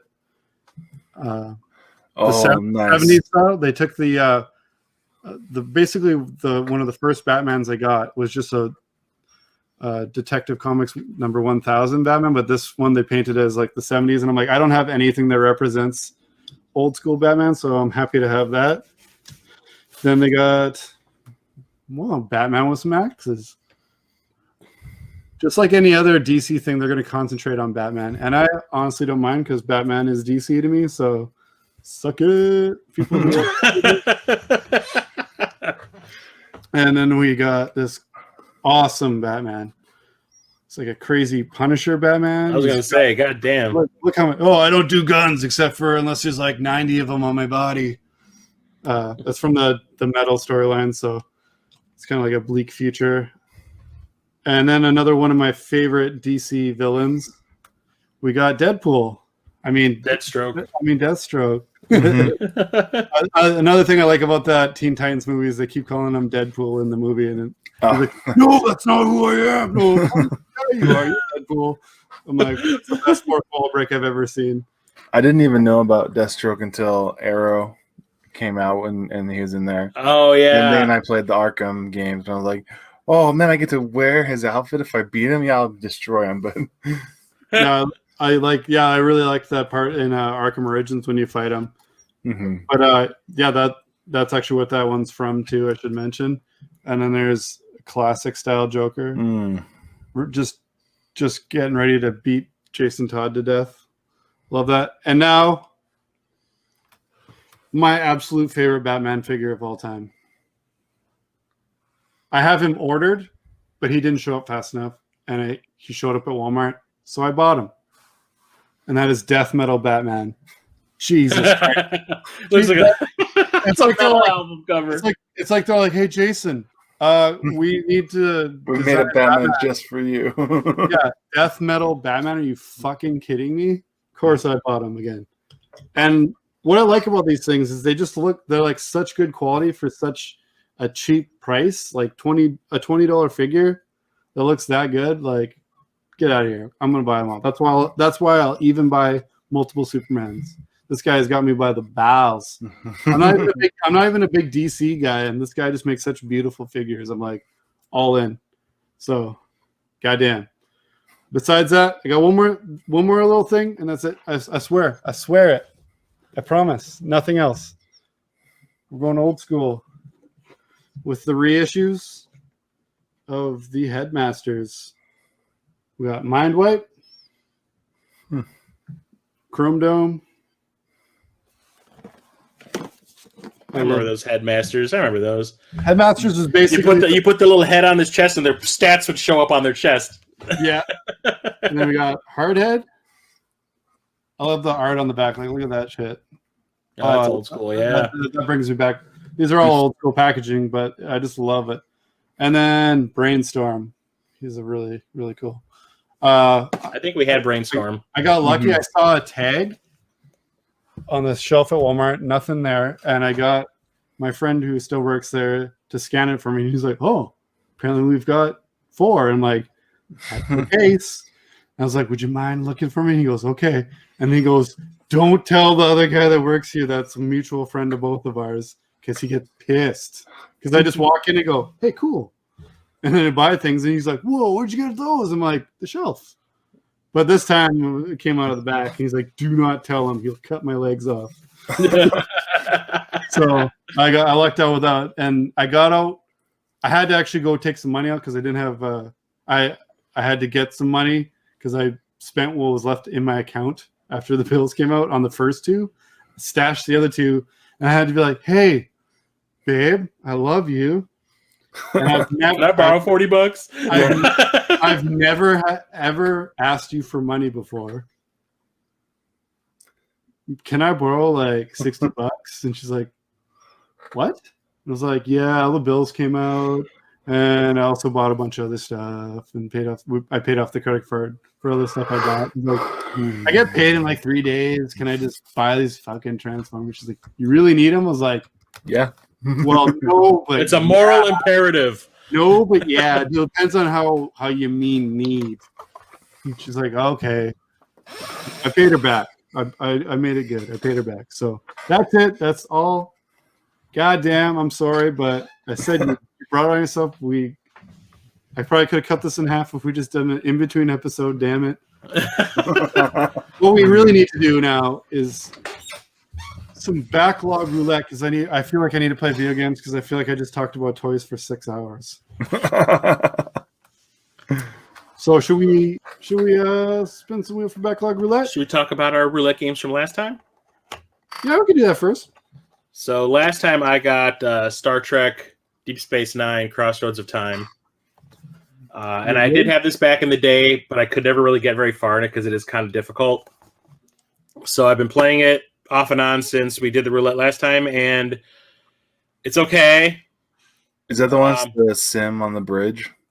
No, that's Starfleet Bridge Simulator. Got it. I have all the ones for the Super Nintendo. That's like that one's pretty cool. There's polygon graphics in that on the Super Nintendo. It's kind of neat. So this one is kind of like a cinematic platformer, kind of like Prince of Persia, where you do like the jumping and the leaping and grabbing onto ledges and pulling yourself up kind of shit. And there's also side-scrolling shmup levels when you're in a runabout and you're shooting. You can kind of see it right there. Mm-hmm. Where you shoot at asteroids, and there's one part where you're chasing some Bajoran terrorists, and you got to like wear their shields out so you can board the ship. It's cool. I like the fact that it really has the atmosphere of Deep Space Nine, and all the characters are in there, including like Garrick and Nog and all them. What about him? Is Morn in there? Morn is in there in the bar. Yeah! Yes, she's in the bar. But my problem is like the controls are really loose, and Yeah, I remember all of being the side-scrolling stuff is like a freaking maze, and it's like all about memorization of where things are, and it gets a real pain. That's why it's taking me so long to play it. The level I'm on right now that I'm stuck on is I want to say level 4. You're trying to rescue Kyle, because this takes place during the first season of the show. You're trying to rescue Kaiopako, who's like the religious leader of the Bajorans, from these terrorist Bajorans. Mm-hmm. And you have to go into this cave and destroy this generator that's stopping you from beaming out. And once you do blow up the generator, it turns on one of those like, the level's flooding type of levels, but it's like fire that's going up, and you have to do that cinematic platforming going up and up and up and up. And a lot of times it doesn't work well because the hit detect. Well, I wouldn't say it's hit detection, but like the grappling maneuver doesn't work half the time. So it's really frustrating, and that's what I was trying all day today. I was trying to do that, and I couldn't get it done. Shit. But I do enjoy it. Like I said, as a huge Deep Space Nine fan, it's really cool. I feel like I'm getting like a little extra storyline that we didn't get on the show. We've done it. Yeah, Peter, I have a history of not liking the game I get for my roulette. Nice. But to be fair, you probably gave it more of a chance because of Deep Space Nine. Yeah, right? I did. Mm-hmm. Honestly, if this was anything else, I probably would have given up after like the first level. Was Prince of Persia, you'd been like, fuck it. Yeah. Well, I'm just happy that you enjoyed one, man. And it's not great. I mean, don't get me wrong, it's not great. It could have been a hell of a lot better, but it's not terrible. We're losing Peter, guys. We're losing Peter. I'm dying. We're just about done here. Well, it's a flip of a coin because for one of the first times since we started, I didn't really enjoy mine. But are we really surprised? It was Final Fight, and I got a history of ripping on Final Fight in general. Fuck that series. This is a 3D style beat 'em up, more of like a Fighting Force kind of game. More of a story. Some parts are cool, but honestly, it needed more time in the oven. That's all I'm gonna really say. It was 6 months premature. Sometimes the fighting is just boring, and when the main point of the game is to beat them up, and you feel like beating them up takes too goddamn long sometimes. Oh, like Adventures of Bayou Billy. It's only been a couple weeks since I beat it, but I might as well like played it when it came out and be trying to recall because I'm already like it's already fuzzy to me because it was just kind of just generic. Like it was an instantly forgettable game. So yeah, I beat it, but I have to look at the screenshot to remember that I did actually beat it. Because I barely remember. Like the story was just really passable. Yeah. But there's another game on my backlog I beat, and it's the only game I went out of my way to buy. I got it in a collection from a friend. So that also might be a good pickup coming up because he's starting to feel like letting go of his original Xbox games. Ooh. And that's the guy who got like all his PS3, all his 360. I don't know, a whole bunch of games. I got a shit ton of games. PS3, GameCube, Wii. I don't know. A lot of games from him a couple of years ago. It was one of my best pickups of that year. So he's got a pretty sweet Xbox collection. He's finally ready to let it go. So hopefully soon. But without any further ado, let's do this. So, Chris, since I usually explain it, what is Backlog Roulette? So we pick 38 games from our backlog, nothing from the current generation. We're talking stuff from, I guess now we can count PS4 games and Xbox One games, technically. We didn't before. But you make a list, 1 through 36, and then a 0 and a double 0. So you have 38 games total. And we're going to roll where Jason's going to spin the roulette wheel that he's got over there. Yeah. And whatever number the little mushroom lands on that we're going to play the game that corresponds with that number on our list. Yep. Because we're going big. That's why we figured to do it. Also, I lost the ball that came with the roulette wheel. But before we get started, Yeah. You know well, what I gotta say? yeah. Yo, DJ, spin that wheel. All right, let's do it up. That's about as much as we can play without me getting copyright strict. So yeah, here's hoping that we get ones we both are completely enamored with. Hopefully Peter gets one. He's excited to play. I actually have my backlog stack over here, so I'll just count down as long as it's within that number. I If hope, not, I'll loop back through. I hope Super Mario Land 2 is in there somewhere so we can. It is, yeah. Hells yes. Well, we all pray that you get that or something of equal quality. Without any further ado, let's spin this and find out what we're gonna get. Woo!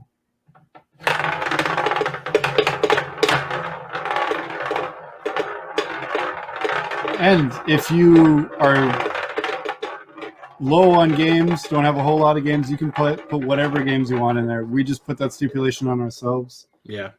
And we got number 4. What do you 1, left 2, 3, 4. Oh, I don't know if I should play that game.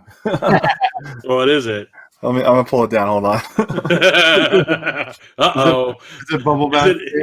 No, is it Assassin's Creed? No. No, it's an NES game. It is a historic NES game. Pictionary. I think it's the first NES game that had actual dialogue, like spoken dialogue in it. Ghostbusters? Sesame Oh, Street shit. Hide and Speak. Hey man, you can play it anyway. You can Yeah. probably an easy beat to It'd be Oh, a yeah. good way to it introduce even your says daughter on to there. old games. It says the first talking NES for NES. If we can get it to focus, focus camera, Do it now, come on. do it. Anyway, this is the little yellow tag says first talking game for NES. Nice. She actually plays We the should other play- Sesame Street game, the letters one, all the time. Sweet. Usually on Saturday morning, she said, "Dad, can I play my Big Bird game?" Yep, sure. Let's play NES. So There you go. You can play it together. So yeah, exactly. there's no shame in playing any games. We are not shaming anyone here. Nah. Hey, it beats watching those YouTube videos anyway. That's right. you could stream with your hands in front of you like, now we're gonna go and play this. It all comes full circle. Sweet. What'd you get, Chris? I got Geist on the GameCube. Ooh. Oh, that's a cool game. I got Yes. that. I didn't get that in the drop, but I got that too. I've been meaning to play. So that's cool. I should actually add that to my list now I think of it, I'll add it to the list in place of the game I got. I got 007 Bloodstone. I have played that and beaten it. Is it like as good as Nightfire? Yeah, it's pretty good. Yeah, I heard it's really- It takes place, I think, after Quantum of Solace. Oh wow, okay. But Yeah. my issue with it was it's really short. Mm. Like, but when you think the game is just starting to kick into gear, it's like end credits. Oh, so it's like God of War Chains of Olympus, where I'm like, yeah, I beat it. Yeah, it's just kind of like, oh, you kind of ended in the middle of a story beat. What's going on here? Oh, like Bobby's World for Super Nintendo. I never played that, but No. I was kind of like, oh, this is really fun because there's like driving levels and it's a third person cover shooter. You know what? And- I think it ran out of budgeting. Yeah, I think that's the way it feels. It's like they're just kind of like, no, we're just going to stop here because Oh, we can't like they did develop. with Force Unleashed 2.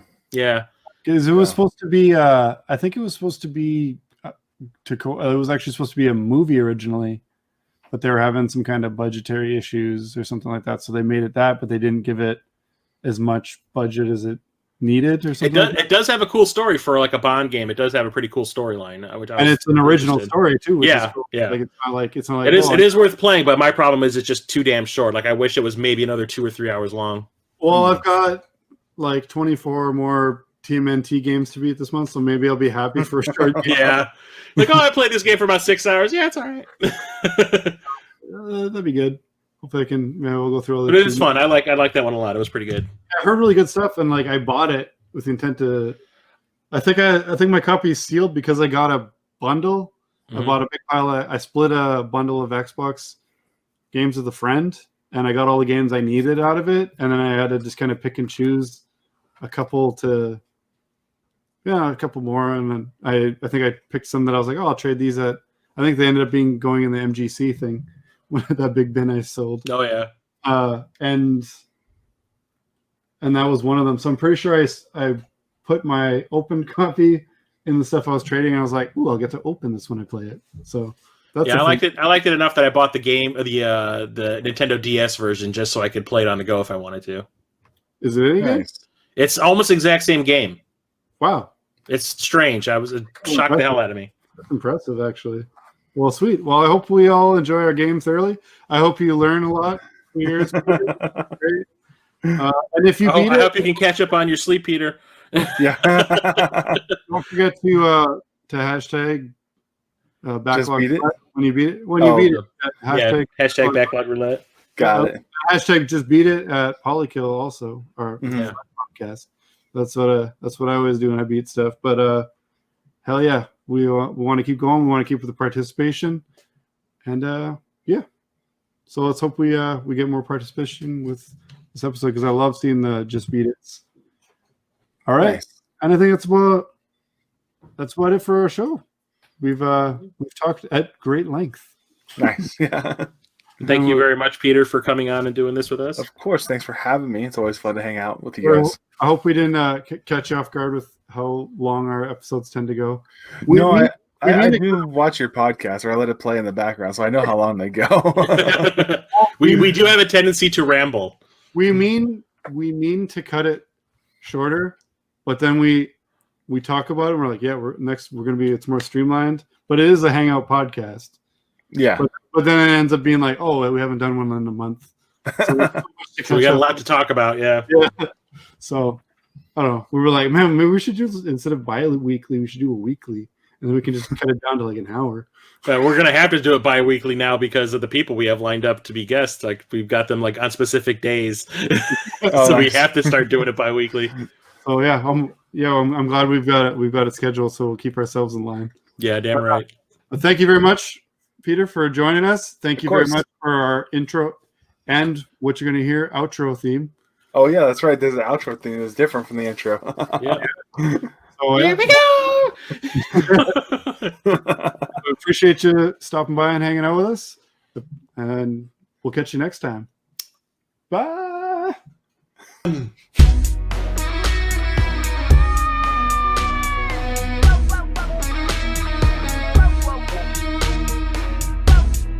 Hasta la vista, baby.